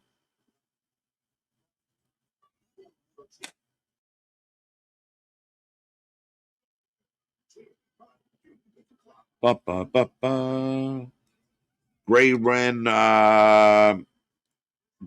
sounds like a bird. Oh, there's a big family of Gray Wrens back there. Is a good tag team, well balanced. Both very athletic, both bring energy, complement each other well, and they begin along. And I'll admit, I kind of felt like Ren St. Clair the way Nick feels like Nikita.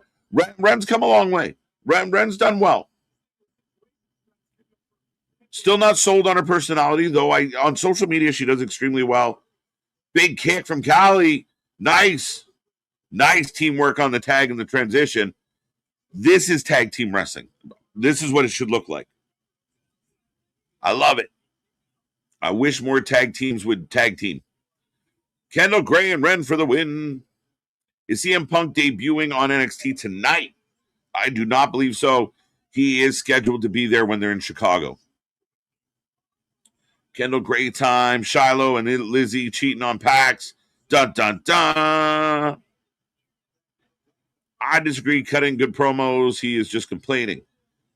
All right, so you don't like the Waller promos. You don't think... I would agree it's complaining. I would describe it as bitching. But that's kind of what I'm looking for from Waller right now. So I see what you're saying, George. But let's put it, he's complaining well.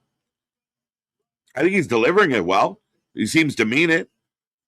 He's fired up. He's angry. He's disgruntled for sure. So we had a nice blind tag. Leapfrog. Double arm drag. Let's go. Some old school wrestling. Callie gets one too. Then We got Kendall and Ren out here looking like the killer bees as they go for the tandem drop kick. Deep cut, old cut. It's a great match. Ren to the top. Down goes everybody.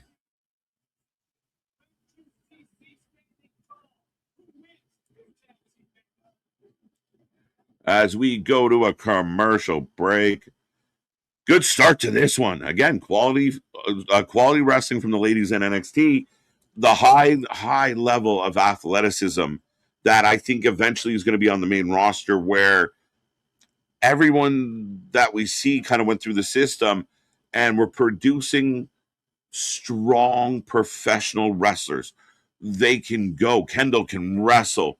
Ren can really wrestle. We talked about Thea earlier tonight. Kalani can wrestle. Now, she's got a little bit of a gymnastic style. It's not everyone's cup of tea, but technically very sound, very clean. So much talent. You're not even getting into like the Lizzies, the Izzies, the Busies, the Lazies, the Crazies. What are we saying? 2.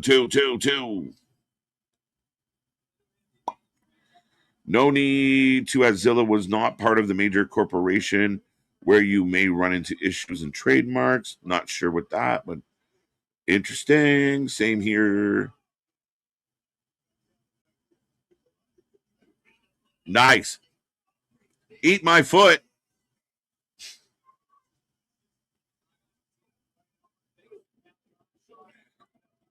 All that, hey, let's go. All that, hey. As Kalani continues to work over Ren St. Clair. Paul's good for a pop. I like it. Why should they do that? Just curious. Corey, I don't know. Context. They probably shouldn't. Jordan Armstrong for the win. A nice play, bonkers. Callie and Kendall rivalry works. You do not need to put Kalani into it. Kalani honestly adds nothing besides thinking she deserves to be on the main title picture without actually winning her spot. Fair. I mean, I agree with that. That's kind of exactly what we're witnessing. And Kalani's a pain in the ass. She's developed this heel vibe as Callie takes out Kendall. And remember, ultimately, we're heading towards Kendall, right? So, Callie. And Callie's super impressive. Kendall, as Nick likes to explain it as, Kendall feels like she kind of ran past Callie for a second. Callie's catching up. Kalani going to the top. Again, is this a tag match from 1992? A double axe handle off the top? I'm digging it. Kalani needs to change her attitude. She's got a bad attitude. Kalani's biggest problem is that she bores people.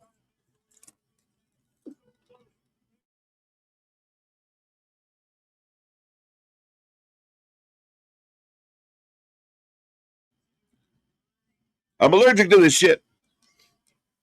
Oh my God. Sorry about that, folks. When your head explodes live on YouTube. Da-da. Kalani going to pin Kendall in this tag match. I can see it. Interesting, bonkers, and I can see it too. Kendall is like 1980s glow. Let's go. Good reference. You don't think that you think Kendall's kind of the okay. Interesting. Kalani is honestly stuck in high school mean girl gimmick. Yeah, I think she was trying to present more like Carmelo's the him, she's the her. You know, Kalani don't miss. That kind of vibe. I agree. Like the bratty mean girl. And I'm not even sure how much it has gotten over. I will admit, athletically, she's very good in the ring. As Ren kicks off Callie. Tag to Kendall. Kendall up and in. Hot tag. I love this. Hot diggity dog. Some tag team wrestling, y'all. Yeehaw! Let's go. Hi there. Bonkers. Do you think that Nigel advances because he's injured, or does Ichichiro, KJ, or Nick? Well, if he's injured, he can't advance. You got to replace him. Destroying everybody. I believe that there was a potential that this tournament was created just for Nigel to win the cup in England. And I said from day one, everything felt like it was leading to Moxley. But then you had the caveat and Nigel thrown in. And I thought, but it feels like Eddie Kingston and John Moxley in Wembley, which is crazy. Yeah, not a pay-per-view match. Not in 2026. Not in 2025. Not in 2027. But hey. Oh, shit. Blind tag, Ren.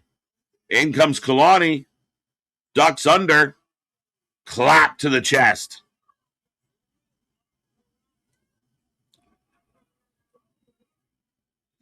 I think Tatum and Alexa should show up on Raw and recruit Crazy Lyra. You just, again, capture all the crazy. Maybe. We'll see where Lyra goes. I saw a lot of people, and one particular person out there, it was kind of funny because he commented, I don't know who it is, so shout out to that guy. He was nice. But this idea that, well, they made Lyra lose. Why would they do that unless they just wanted to spin out and go crazier? Ding! All right, we do get it. So, yeah, Lyra takes a loss, and that'll be fine. It's just going to make her worse. But, yeah. Put all the spooky together and give them Saraya, Paige. Right? Paige will be the leader. So now we go back, and Callie's now in, cutting off Ren again. KJ, I was talking about Zilla having to change his name like Montana or others where the name may have tied up the trademarks and merchandise. Yeah, 100%. And I mean, we have seen it before, and I hope, man, if they pivot to Caesar Sokoa, I may never get Big Nick back. He might just melt all the way down. But they already have a Zilla, and there's so many different parameters and variables that go into it as far as, what if Zilla used the name Zilla Fatu, but he never, in fact, copyrighted or trademarked it? I don't know. I know that's something you can look up in the States and such, but yeah, I mean, again, it's all about how the agent, your agent, or yourself negotiate that contract and what they can and can't get out of it. And maybe he was in a position to say, hi! It's because he's an oos. Wow. Callie pins Ren. Good timing, sir. Really? That was one of my favorite tag matches in a hot minute. Like, legit done well. Tandem offense, in and out tags. The ref mattered. I got a double axe handle. We got a duo arm drag. Like, it felt like classic tag team wrestling done proper. It shows that they have the capability to do it, and especially you've got Ren and Kendall, who actually do kind of more the mat technician wrestling and everything. And Callie versus Kendall works because that's first evolved champ versus second evolved champ. Yeah, and I mean they've kind of mirrored each other, right? So as Kalani doesn't really like Callie being happy, I still, Ren, I could see having a turn at some point in history, but right now they work very good together. Pop the ear. Yeah, well, that poor ear has been taking a beating. Right, but I did hear you with the Nigel and the Eddie Kingstons and everything. Well, if it's not going to come home because it's going to come home in Wembley, it's going to come home to the first ever Continental Champion. Really? Good old Edward Kingston. Oh, great. Sakita Edward. He's going to win. He's going to win. He's not going to beat Moxley. This is all for Moxley. I can see him winning.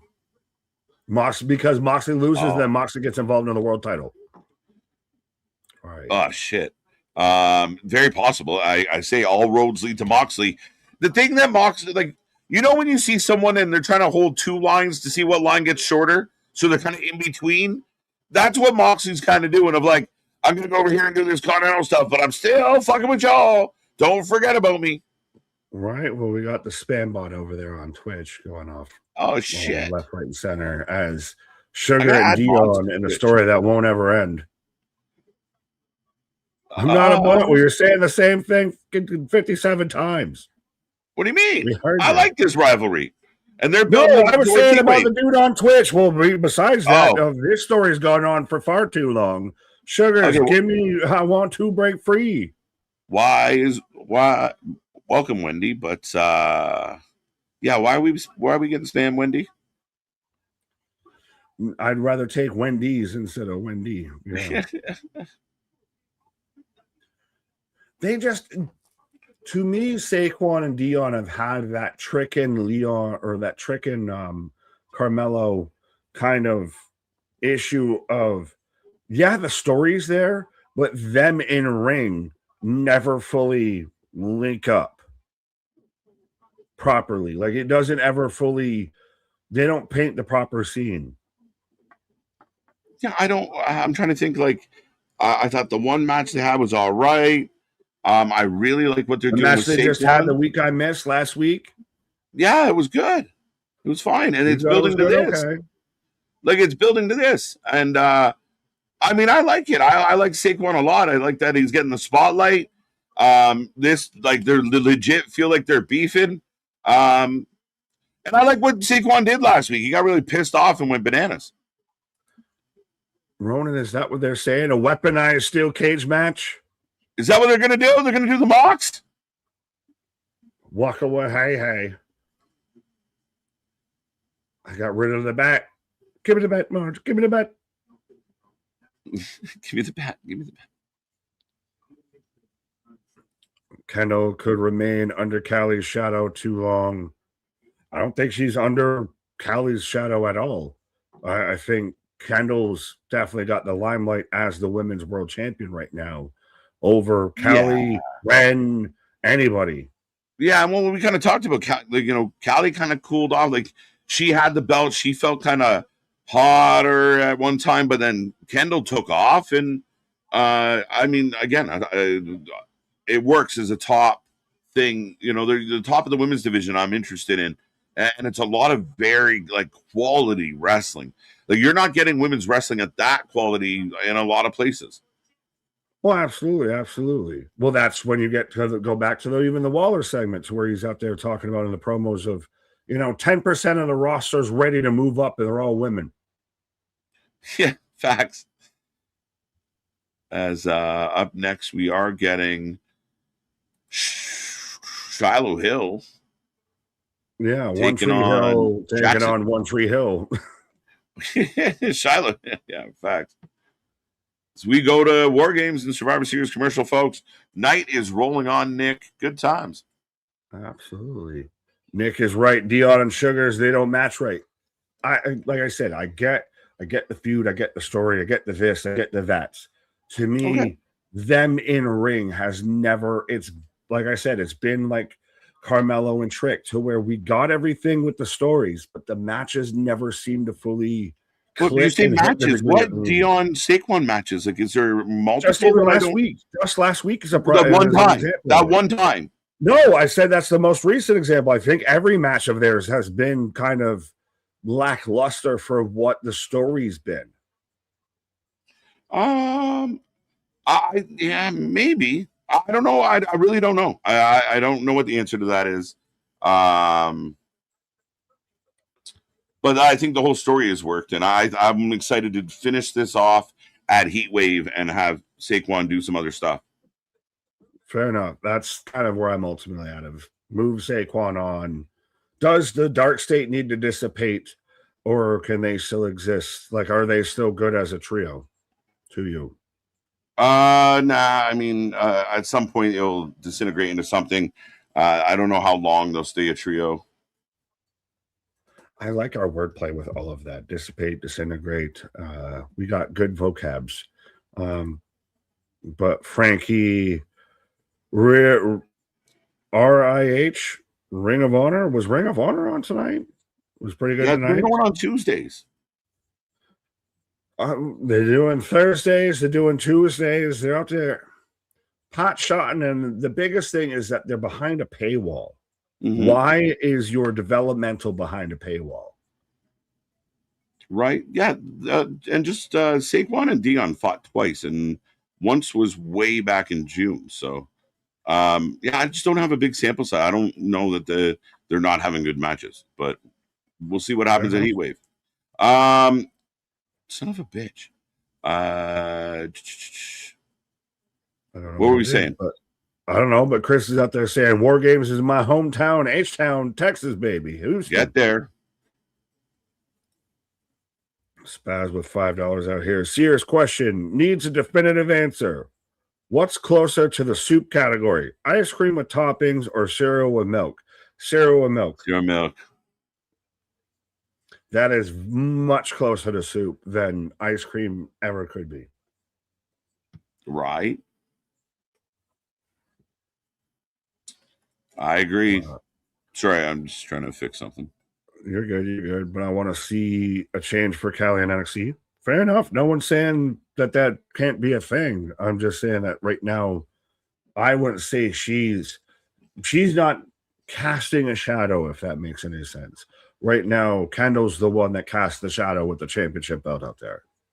Yeah, and competitively, I mean, we see Callie get a win tonight, and you know the champ's looking over her shoulder. Big bad Callie wants that belt, so ideal. And this is really good as far as the top of this division goes.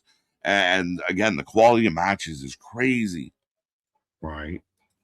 Cereal with milk because you have to slurp it just like soup, which I don't fuck with soup either, by the way. What do you mean don't fuck with soup? I don't. Soup is hot flavored water. I don't fuck with soup. Soup is the Pearl Jam of food. I don't fuck with it.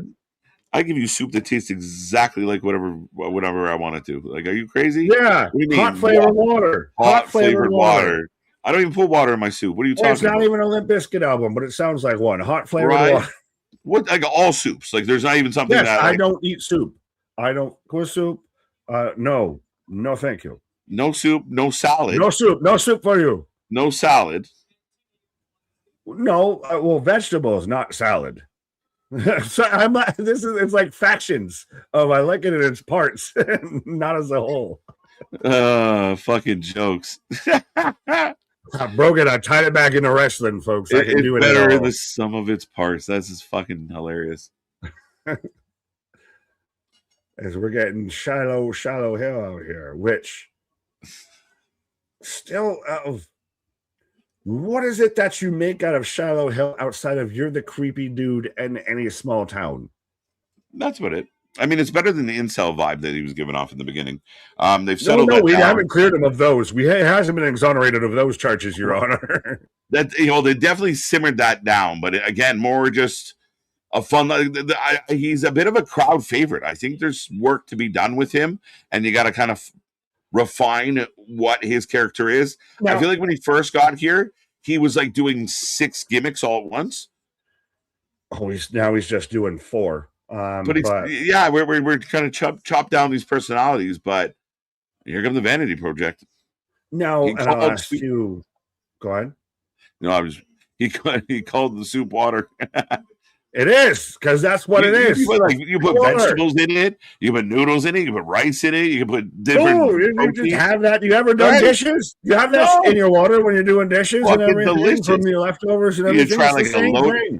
You try like a loaded baked potato soup, and it's fucking lovely. You know, I'd rather eat a loaded baked potato than some fucking liquid that's supposed to taste like it.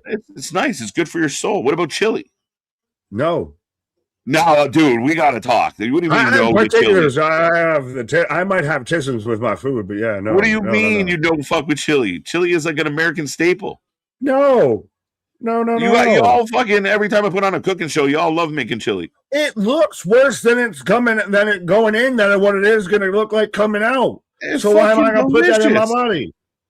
I mean, again, the road we're going to go down, I don't think that's a great defense because you're putting far worse in and it's coming out far worse looking. But it doesn't look that way when it goes in. Fair.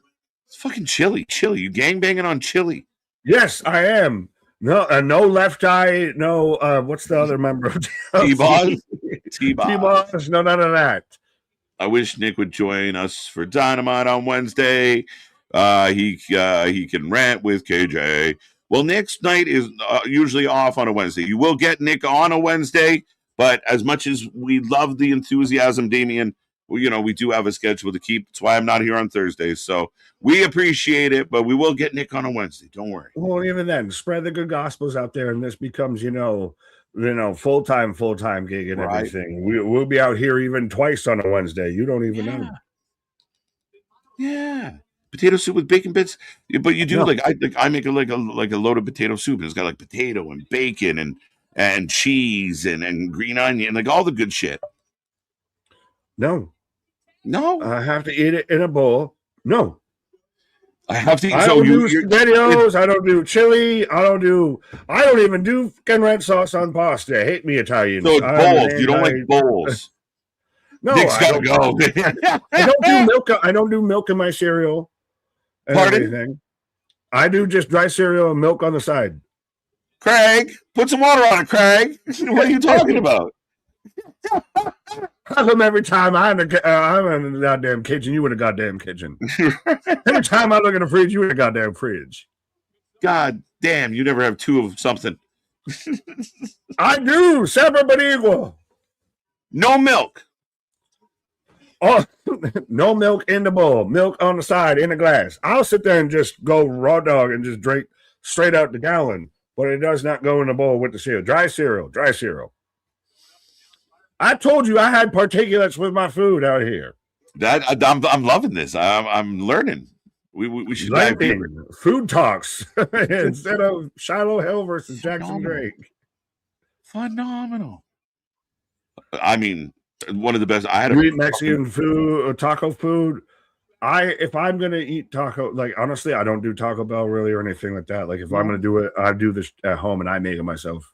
I love making it myself, but on Sunday I went to we have a place here called Fat Bastard Burrito, and it's a fat bastard burrito. But yeah, I mean a good old burrito taco night most Tuesdays. No, I don't. The beans and everything, no, because I have to control what's in it and everything like that. Beans, the magical fruit. I don't eat them, so I guess I don't toot. Oh, down goes Shiloh. Kicks out of 2 though. Nick's a Bills fan, so cut him some slack. He likes Bills. He doesn't like bowls. So wait, watercress for him. So you sit down and you scoop your cereal and you eat it, and then you shoot milk. Keep it a buck. If I'm going full uncouth, unkempt, just raw dog in it, I am cracking open a box of cereal, and I'm digging into that like it's a bag of Triscuits, a bag of fucking wheat thins, it's a bag of chips and everything, and I'm throwing that back while I'm either drinking out of a glass of milk or if, like I said, if I'm going full unkempt beast mode, it's just straight out the gallon. You think you know? No mix. It mixes in my mouth. We're still accomplishing the same thing. Just I take it for what it is. I don't pause. I don't know. Like one of my favorite. Like I don't snack. Are you a cereal milk guy? Are you one of those? You got to slurp it. You're all wibbly. I want it to like. You see me licking from a saucer bowl out here. Right. Well, no, that's for the cat. But yeah, you don't fucking. I mean, a good you fill it, and then once you get those fucking whatever cereal it is to float a little, you're fucking excellent, and you just sit there and enjoy life and have a nice, yummy bowl of cereal. I'm just laughing at everyone. Nick gets a star on that one. Nick hates food equally as Wendy too. I love this. Nick eats like a 5-year-old. You goddamn right. Like, do you eat hot dogs? Yes, I told you I have particulates with my foods and everything, but yeah, I still eat food. We all have our things. We all have our things. Nick's type of guy that eats wheat without the frost, shredded wheat without well, that's a stoner's nightmare. Need some fiber in your diet. Sometimes you need some fiber. That's a stoner's nightmare. We've lost people to dry shredded wheat. What are we doing? You can't do that. Rice, you just have a Triscuit and everything. Yeah, Triscuit. I'm looking for things to like, fix these pasties. What are we doing? Nick, I'm concerned. Me too. I'm starting to think that you and Shiloh could be tag teams as we go to the outside with Mika. Well, I mean, I do kind of look like, Harper, so. All right. Yeah. Does Nick use a spoon at all? Honestly, not much. Nick uses sporks. It's a sport household. I will admit I use chopsticks with the trainer wheels. I am a trainer wheel with the elastic. With a little back end. Yeah. I got trainer wheels and my chopsticks. Yeah. I used to you'd get the ones that are like connected at the top, and I wouldn't separate them. I just stick my thumb or finger in between. They work better. There's a reason why they work. I just hand-eye dexterity and everything. Right. Nick, the weird kid that eats hot dogs the wrong way. Yeah. I kind of roll my eyes like when you're not in that setting and you see someone, especially of Caucasian descent where they're like, I'm just gonna sit here and for no reason use chopsticks for this meal. You're like, why? We have forks. Like, what are you doing? Like, I understand culturally, but and if you're in that environment, I love it. I will say this as an Italian with the actual noodles and everything. I am an authority here. As a paisan, the paisan principalities declare that actually, much like we stole the noodle from the Asians and everything, from the Japanese culture, I believe, actually, chopsticks are, if you're going to slurp and you're digging into it, they have to be the long noodles. You can't do this with no penne, no rigatoni, no elbows, no none of that. It has to be your spaghettis, your fettuccinis, everything, your linguinis. The chopstick is the superior method of modus operandi. Oh, give me a fucking fork. It's got this little swirl and everything. I love doing the swirl. You don't like the slurp? Swirl or slurp? Hashtag, are you team slurp? Are you team swirl? I get highly tempted if I'm sitting near someone and they're doing the slurp. I want to smack them in the back of the head real hard. No, that's how you know that's good. You know it's good food if you're making noise when you're doing, much like other activities. That's you. If you're making extracurricular noises when you're doing extracurricular activities. That's how you know it's some good shit. Anonymous. Nick eats cereal like he's sneaking in milk. Yes, getting it in the back door. Pause. Shouldn't have said that. Big drop kick. Folks, I know we got a match. We're having a lot of fun here on a Tuesday as always, but up and over. I don't know how this became the What Does Nick Eat show, but I'm loving it. I don't know. Either it's just a gangbang. Apparently I gangbang on all the foods. Right. Nick I like those Ira of Nick. Oh. Basically, Nick eats hot dogs the long way. Nick's the weird kid. Are you the kid that like would sit down and like your food can't touch? Yes, very much. I am 100%. Really? I am definitely the kid that the food can't touch. The missus will have like you take your your mashed potatoes, your corns and everything, you mix them all together, and you throw some. Nah. They are separate. No. They have all their own little spots on. Yeah, they don't interject. Yeah, see, that's the missus. Her food don't touch. Mine, like when you put the meals down, if I want to take a picture of something I cooked, I got to use hers because mine looks like a shit show. There's like hot sauces and fucking just right. See, now you see what comes around is all around. Now you see, Ricky, why we weren't. Right? Have you eaten that, Big Nick? Have you eaten yet? Right? Would you have burgers earlier? Burgers. Yeah, do the whole, bacon. You can do a quick one if you need to here. But as Shiloh getting the Pete Rosenberg. When did Pete Rosenberg become a goddamn NXT official? Right. Oh, wait. You're all out of here. Why is the ref preventing a DQ? That's not his job.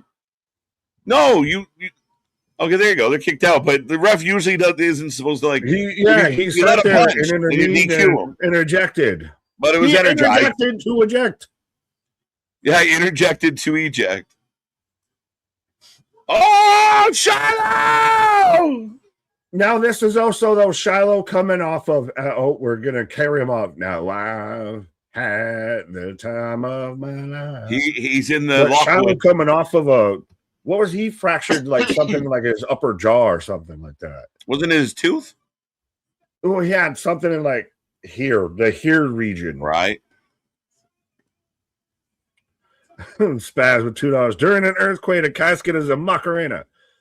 It's a maraca, yeah. It's a maraca. It's a Macarena. Oh, now, ref bump number 3. Oh, shit. Nakura! The Mist! Straight up out of the mist! Out of ringside!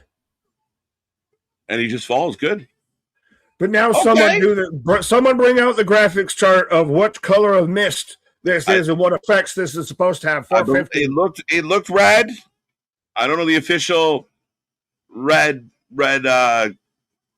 attributes. What I believe is I'm gonna almost want to halfway look it up, but going off the rip is the red mist is like the pepper spray kind of vibe. Right. And this kid just finds ways to win. He just keeps getting W's. And new number 1 contender. For somebody that in other promotions say they build young stars and everything, do you look at a guy like Jackson Drake and say, "Oh really? Oh really?" like compared to other promotions that say they bring up young talent that have been in prominent spots and everything, your DGs, your BCs, all of that. Jackson Drake's out here, a guy that all he needs is to add a little muscle mass. I would say respectfully, and you got it. You got it, kid. And you're not booking I don't get bothered as far as Jackson being on my screen because they're not selling me on, I'm Jackson Drake, I'm a badass, I fuck people up and I'm coming to get you. No, he's a weasel, he cheats, he flukes out because Evil's got an issue with Shiloh. Legitimately, he uses speed and his asshole ways to get W's. He's not in here going, doing a back and forth fist spot with Shiloh. So I like how he's presented, and that vanity project, they feel 12. They seem so young. But he even comes out there on the top of Micah's shoulders and everything like that. Make way, kill the drums, Prince Ali, fabulous. And you're doing that as a grown adult and everything, coming out on your lady's shoulders and everything. Right. I still like it. But that's the thing is it works like you said. He's the pissant. He's the runaway heel, the chicken shit heel. Yeah, it's heel Michaels with China, right? When she'd carry him off, or even Hunter, right? When they were, when she was just standing there stoic and she never spoke, and he's here, Fatu, and look. All Samoans have an aggressive head turn. WWE, the new extreme toilet. I did pull it up with the AIs, the Google AIs out here at least. So we got the mist color breakdown. So green mist, the most common variation used to obscure vision and causes temporary sight impairment or stinging discomfort. Yeah. This is my Red nickname in mist, high school. Burning mist, said to burn and intensely sear the opponent's eyes, often used for high-profile wins. There you go. The white mist is special mist. Trust me. But whoa, no. Pause. I think there's been a couple proofs of concept on that. Black mist, the poison mist, implied to cause prolonged or severe blindness lasting for weeks in storylines. Blue mist, rare variant, utilized to induce sleep or wear down an opponent. So that's your Oscar mist. The sleepy one, that's your Oscar mist. This is the one you're hoping for every time it happens. Sleepy. Yellow mist, implied to paralyze or heavily restrict the movement of the victim. So that's you get shocked. That's terrifying. Purple mist, a rare situational color occasionally used to cause momentary confusion or memory disorientation. Why does losing your memory matter in a fight? Abyss in TNA. What? Right? Why does it makes you forget you're in a wrestling match? Or do you forget your childhood? I don't even know. I don't know. All right, folks, we're in a commercial break. as we grind through. Not much left in this one. We are about to get Zilla Fatu signing his NXT contract. We're assuming he's going to get added to a Fatal 4-Way for a Heat Wave. Yeah, I think that could be something that. Does he add that as part of the contract signing? Like, now that they're making this a public thing, you already had Mike Santana call him out. You already know that triple threat match is set up. Like, what else do you do outside of what? Next week, the go-home week, you have Mike Santana versus Zilla for his spot to get into the match? Maybe. I mean, I do see, like you said, some type of angle or some type of power play of like, hey, I'll sign this contract, but you put me in that match. I could get that. Right. But I'm going to try and be back rather quickly, sir. There you go, folks. Nick taking a quick pause for the cause. We are about to get into the main event segment. About 9 minutes left on the clock. I will never do that, but I'm a little troubled. Like, I thought all Americans ate chili, unless you have like an ulcer. But I had no idea. Like, you're like, how do you not know? I mean, that's the downfall of having a bestie in another country. But yeah, no chili. I am the old sir. You've given me one at least. Nick is making me laugh and he's cracking me up. He's so picky funny. He's hilarious. Absolutely hilarious. The inner workings, you guys get very special, look into the mind of Big Nick on these streams. So it is funny shit. The inner machinations of my mind are an enigma. Well, I didn't want to say, too much. As we got pictures of Rourke and the crew. All right. What channels? I don't know. It's probably on Honor Club or AW Plus. Shiloh for the win. I'm way behind. All right. Super chats. $2 super chat. The last man alive won't get a funeral. Womp womp. Unless he plans ahead.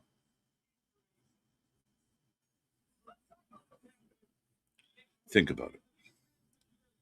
Evil? Yeah, there was a little bit of, this is fine. Let Evil do, go after the creepy dude and then we can, dark stuff. And I'm okay with it. I don't think Evil, I don't think Evil's around long. And I think they're kind of getting him ready to go up. We already got Nakamura teasing Tanahashi. So Evil, no different. Takahashi, one of them. Ref did a better job than that. Yeah, facts. Noroku, now number one tender, the number one chicken contender. The guy's built like a chicken contender. Next week, Kali versus Arya. There you go. That's a hoss match. And actually, Nick said, there you go. Nick wanted the earlier match to kind of go that way as far as could you send, Miss Parker that way. But there you go. Kali's a good show. As Stone introduces Zilla Fatu. So, Bum Nakarado couldn't beat Tony D, so he goes to a lower mid card. Huh? No, yes. Yes. First thing, I think, proves point on concept that Kali's past Jada, with that being the situation of Kali moving into the North American title slot. But you sat there and we're saying wild, crazy conspiracy theories, so we ain't even gonna listen. As long as Jada's working with Natty, dude, that is their priority. They're doing right by Jada. Just show a little patience. I think I think her working with Natty is to build up that in-ring, to make that in-ring stronger. And she might not even go to the North American title, but Zilla going to say hi to Booker. Yeah, that's interesting because they've had a good and a tumultuous relationship at times. But with the comment that you just had up about Nakara and everything, they almost maybe pushed him to the world title too much. We said that he kind of maybe needed like a feud or two beforehand before he got up there to really kind of establish who he is. And now they're just doing it in reverse. Maybe. And again, Callie's strong, hasn't done a whole lot yet, but she's, kind of involved with everybody. She just pinned Ren.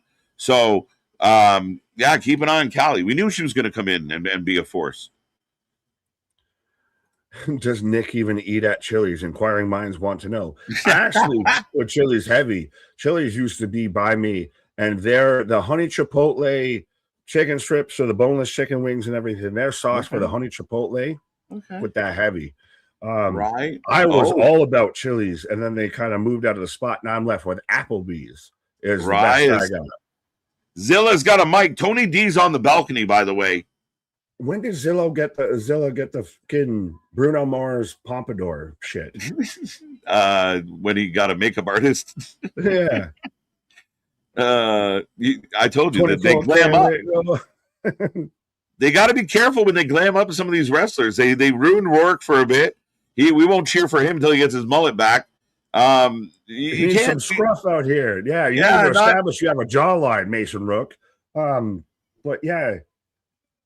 Zilla looks like he's about to they're chanting you fucked up. Did he just misspeak? Maybe. I think that the crowd was chanting you fucked. I think he said the wrong thing. Umaga chants. Oh, maybe it was Umaga, not you fucked up. Yeah, those commonly sound so similar. Right? I mean, Umaga, you fucked up. But yeah, right? I was saying Blue Earns. Blue Earns. Oh, Wendy's chili. Let's fucking go. Like a Wendy's taco salad. Let's do this. Let's go.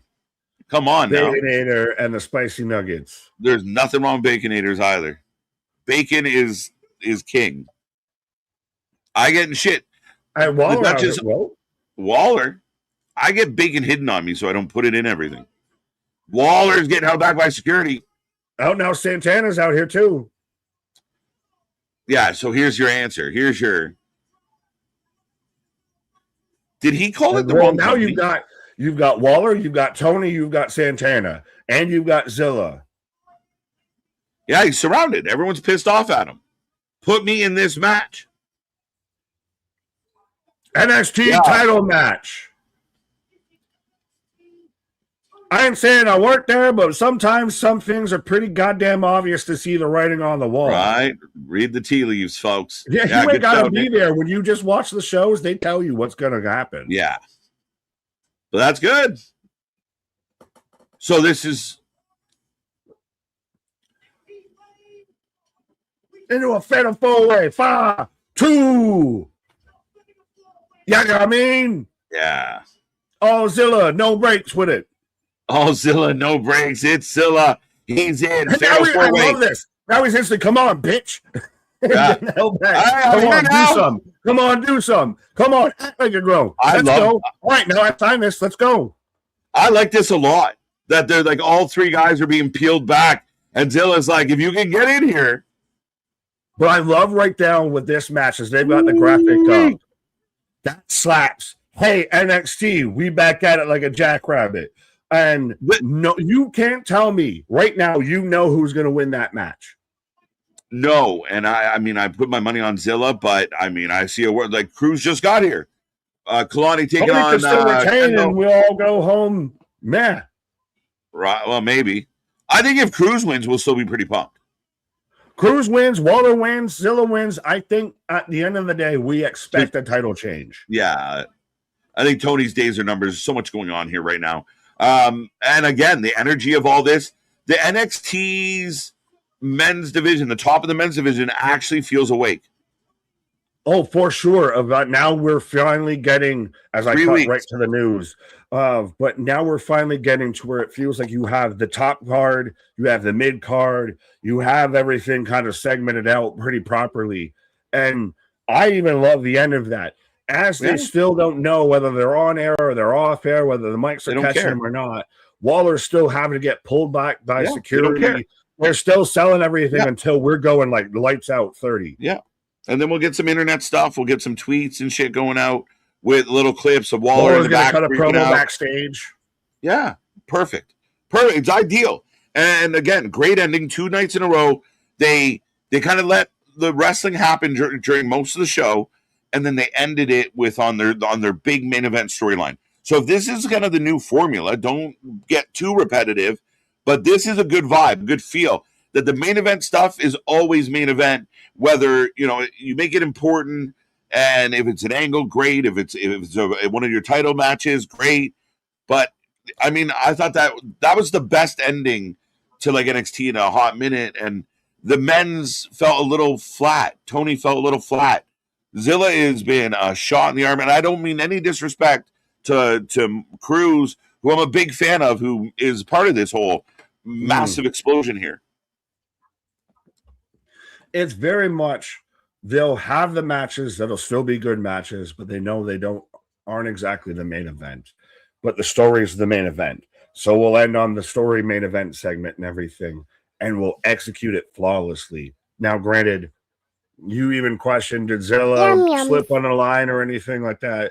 He out there kind of looked like he might have been Bruno in 24 Karat Magic in the air. But yeah. Okay, the way they ended that, and they set up to the Fatal 4-Way of, you don't know who's going to win at this point of, this is going to completely shake up the landscape of what is already a volatile, chaotic NXT right now. Yeah, and like I said, I mean, and I know some fans out there hate it, but for us as fans, explain your work. If you're going to say you hate it, explain your work, please. Oh, for sure. But when you look at August 30th, and you start the day with All In, they're going to go and give us everything they can. Let's say Kenny and Ospreay deliver a 6-star banger. Ospreay's the new AEW champion. The world rejoices. But then, like 3 hours later, Silla Fatu wins NXT title. Like, okay, like it feels nonstop. Yeah, okay. And so, went back and checked. He was getting, I guess, with doing a "ooh my god, you blah blah." Yeah, I just caught it out of one ear, and I was like, "Wait a minute!" No, but even then, still, right? It was interesting. It's still very much, he has some room to grow. I don't think he goes as quick to the main roster as you think he does. Okay. I don't think he gets that solo. You barely held a North American title and you move up. We have enough cast of players in the bloodline now. I don't know if we add more.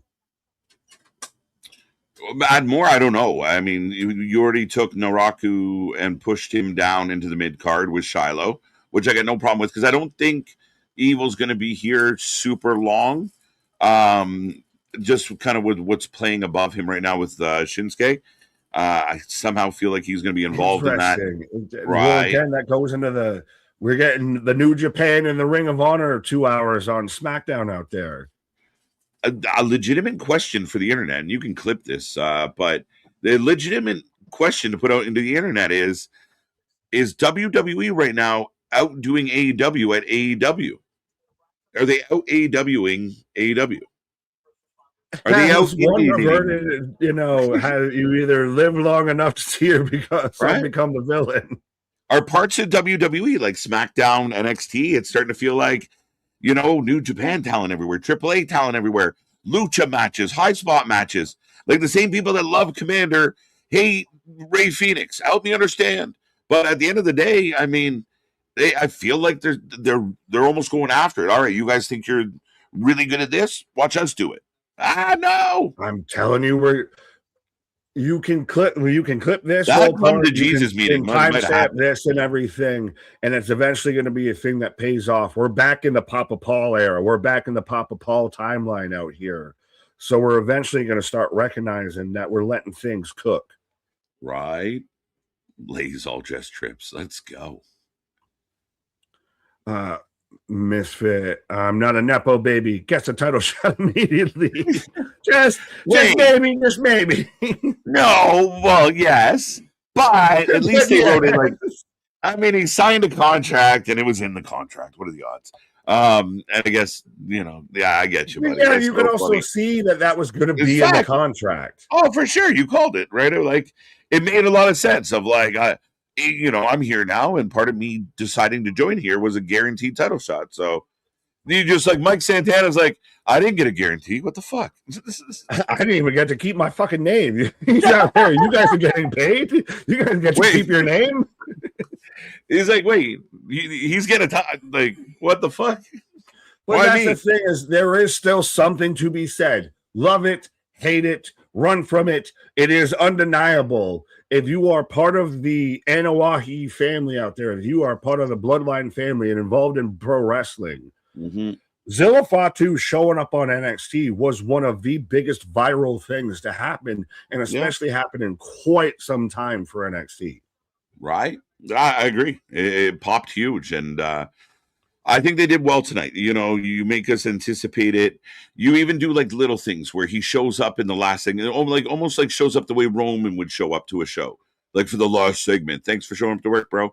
But he rolled up. He looked like he just walked off a beach out there to show up. You ruined my luau, you bastards. But yeah, literally walks right into the show at the during the last segment as it kicks off in that very similar vibe, but then just peeling everyone apart and not letting anyone get to him. And you see he's amped and ready to go and take on all comers, but we can't have it yet. So I like it. I really do like it. And they don't have very much time. Like we get next week and then we're into Heat Wave. So light it up. Yeah. Well, I'm going to light up a couple comments and then let's go start taking ratings out of 10 and everything. Take us home, country road to the place I belong. I don't eat chili. Almighty Pop. Ring of Honor is on YouTube today, guys. I'm going to watch it because El Phantasmo was on the show. Fair enough. Enjoy Pop. Let us know how it goes. I can't knock, as an Eddie Kingston fan, I can't knock watching, your favorites, even if other people think they can't do the things that they do. Well, I mean, observation is key. Perception is 9 times the law. Right. See money, as long as you take out the extreme garbage for the sickos, WWE does the New Japan Tokyo Dome final matches better than AEW, in my opinion. Well, don't you worry. On Dynamite, they're doing all of the New Japan styles. They're doing the Death Riders versus Callis family in a 6-man. They're doing United Empire versus Callis family in a 6-man. They're doing this and they're doing that in a 6-man. I'm waiting for Jeff Cobb to somehow show up at All In at this point. Right. It's possible, as he did return to New Japan to a pretty big response. But listen, we're not going to get too far into it because we're heading towards the door. But I don't know how you watch a wrestling show every week, and on every show there's multiple 6-person matches, and as a fan you don't feel like you're being cheated or that's lazy or like just the bare bones. And then all the criticism about this other company has to hit a fucking bullseye to get applause from some people, and the other company's out here playing a completely different, fucking playing lawn darts and trying to catch them with their head. Every time you watch an NBA game, it's just the big three. Right? Like, well, I think we got it. I Like, I don't get it. So, but anyway, back to I don't know if we want to add to that, but we can get back to the ratings. Very good. Last thing, Corey's saying Tony Khan is counter-programming NXT with a show on YouTube. The audacity. Oh, no. Dun, dun, dun. Meltzer. Can't lie about those views. Well, it's so funny without, HBO Max, but without, Netflix for SmackDown or anything, because, it only airs in the U.S. On USA Network, but we'll report those numbers. But top 10 or 10 out of 10 rating. What are you giving it tonight? I guess I'll give it a 7. 7, yeah. I'm in that range. I think there was a couple things where we got talking about food and it didn't pull us back in. Great ending. I mean, 7.5 would be fair as well. I mean, it was a really good show. 7.5. Oh, sorry. No, I'm like 7. 8. 8. NXT grade A-, NXT rating 8.5. NXT 9 out of 10. There you go. I got a 5 out of 10 for NXT, guys. Wow. 5. What do they have to do to get a better mark? Or at least in range. That's tough. 7.5. Well, the first match was really exciting.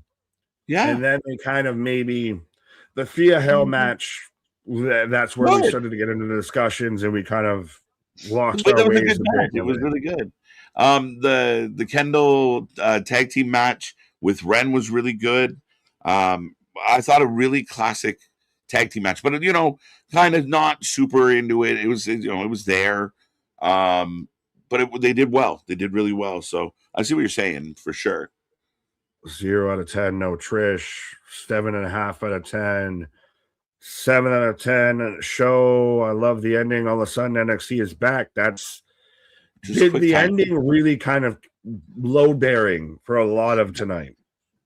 In a way, and I think coming off of having like Oba as your champ and Ricky Saints as your champ, and then Tony got the belt, and maybe it didn't feel as hot, and he didn't really have anyone to feud with as well because they all left after that. Like, so he's like Will Smith at the end of Fresh Prince, just walking around the living, like, where is everybody? How come you don't want me, man? Yeah. But again, if you're gonna have a good champion, you need good competitors. And a lot shifted. I mean, they took 3 weeks. 1 week we got Waller. I think we got Cruz and Waller the same week, didn't we actually? Yes. But yeah, so we got Cruz, Waller, and then Zilla quick time, and it feels like a whole new game. The women's division, I mean, I think of the other company at times of like their top talent would have to go to NXT because the NXT talent is phenomenal. Like, they're killing it. Well, like this of Zilla's the first person to get a full neck tattoo without a chest piece. It looks weird. A little bit. I'm not. Odd way to debut a guy in a 4-way unless you're crowning him. Are you going to crown him? Then crown him. I think you're going to crown him. And I kind of feel like the reason this is a fatal 4-way, it's just like, bang, here. It's not just, oh, Waller's now on NXT. He's going to fight Tony. Like, this is going big. That's what I think they're looking for. On the day of All Out, they want big. And a match that has Cruz in it and Waller in it and Zilla and Tony, that feels pretty goddamn big. But now we'll even bring it up of who takes the pin. Grayson will take the pin as it could hurt Montana or Zilla. As long as we get there in a sensible way, like if Waller claps Montana with a chair and Zilla happens to pin him, I think Tony's the guy that takes the pin, though. I think Zilla pins Tony or Cruz. Well, does Tony lose and moving on up to maybe? The side? I don't know. I'm really curious to see where Tony goes from here. But I think really Tony almost takes the pin. like you even said with the Punk Kevin Owens situation, this doesn't have to die here. No. I like that this can be a thing that can continue on, and now you can get interchangeable matches going back towards a thing. Okay. Yeah, I agree. I agree completely. Now you've got a division. Yeah, don't stop here. Now you've got a division. We've only just begun. And there's a lot of moving parts. So Waller just got here. Cruz just got here. Zilla literally just got here. So I think we're only just beginning. And what the Fatal 4-Way can do is actually branch people out. Maybe it's Zilla Cruz is the feud that we get, and Tony and Waller feud for a bit. We'll see. Waller, Tony, you're soft. You were supposed to be the champion. And look at you. You lost to a guy who just showed up 2 days ago. Yeah. And I should have that belt right now, right? Like the Fatal 4-Way will help dictate where this goes post. But that's what I like is I think that this is the division now. You can maybe slide a Nakamura into there or anything. Maybe if you really want a strong arm, a Shiloh or anything into there. But right. 7 out of 10, knee pads and Nick Sporks. Sporking ain't easy. Shit. That I mean, again, that was kind of the highlight of the night. Who told you can eat my cookies? My cookies. They're not soup cookies. They're not soup cookies. Potato salad cookies. No. Oh man. Out here. Macaroni salad? No. Coleslaw? No.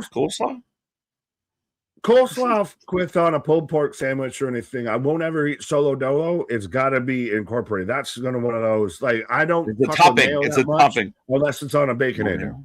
Okay.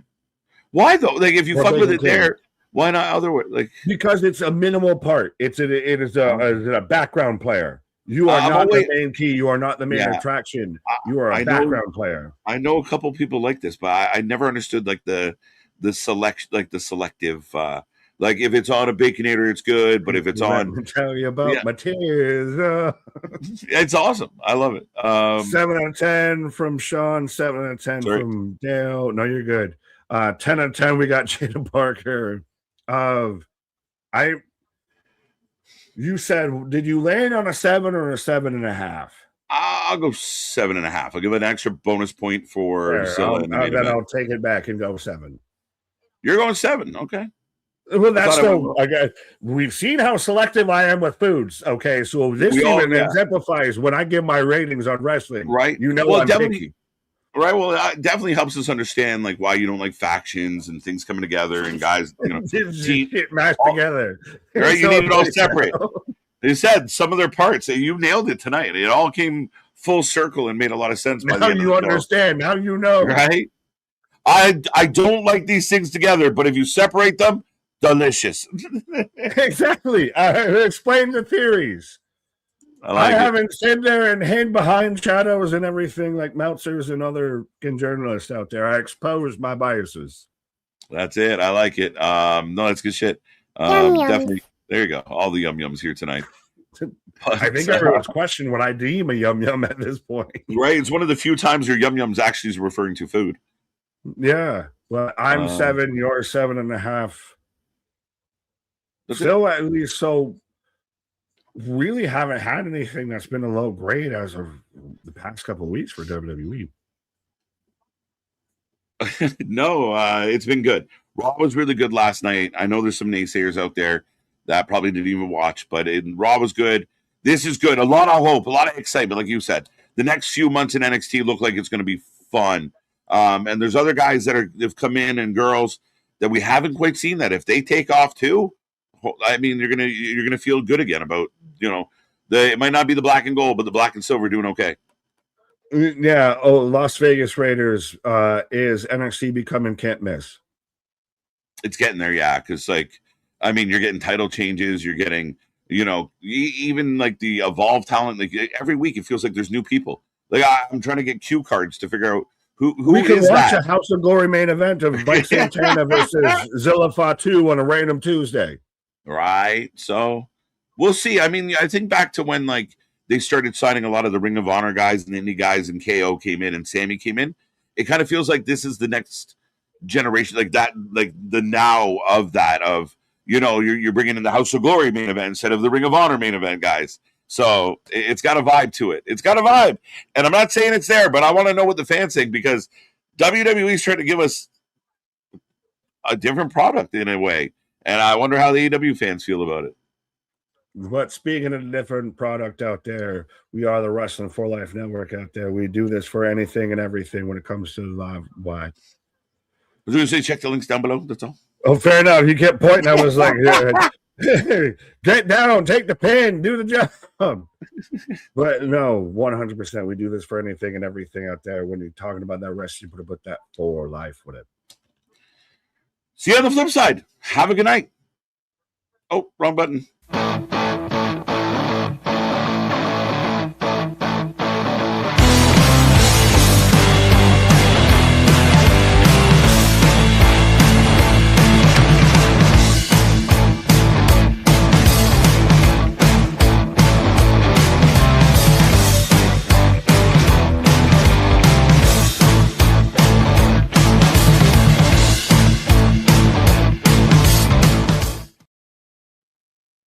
Can I have your cornbread?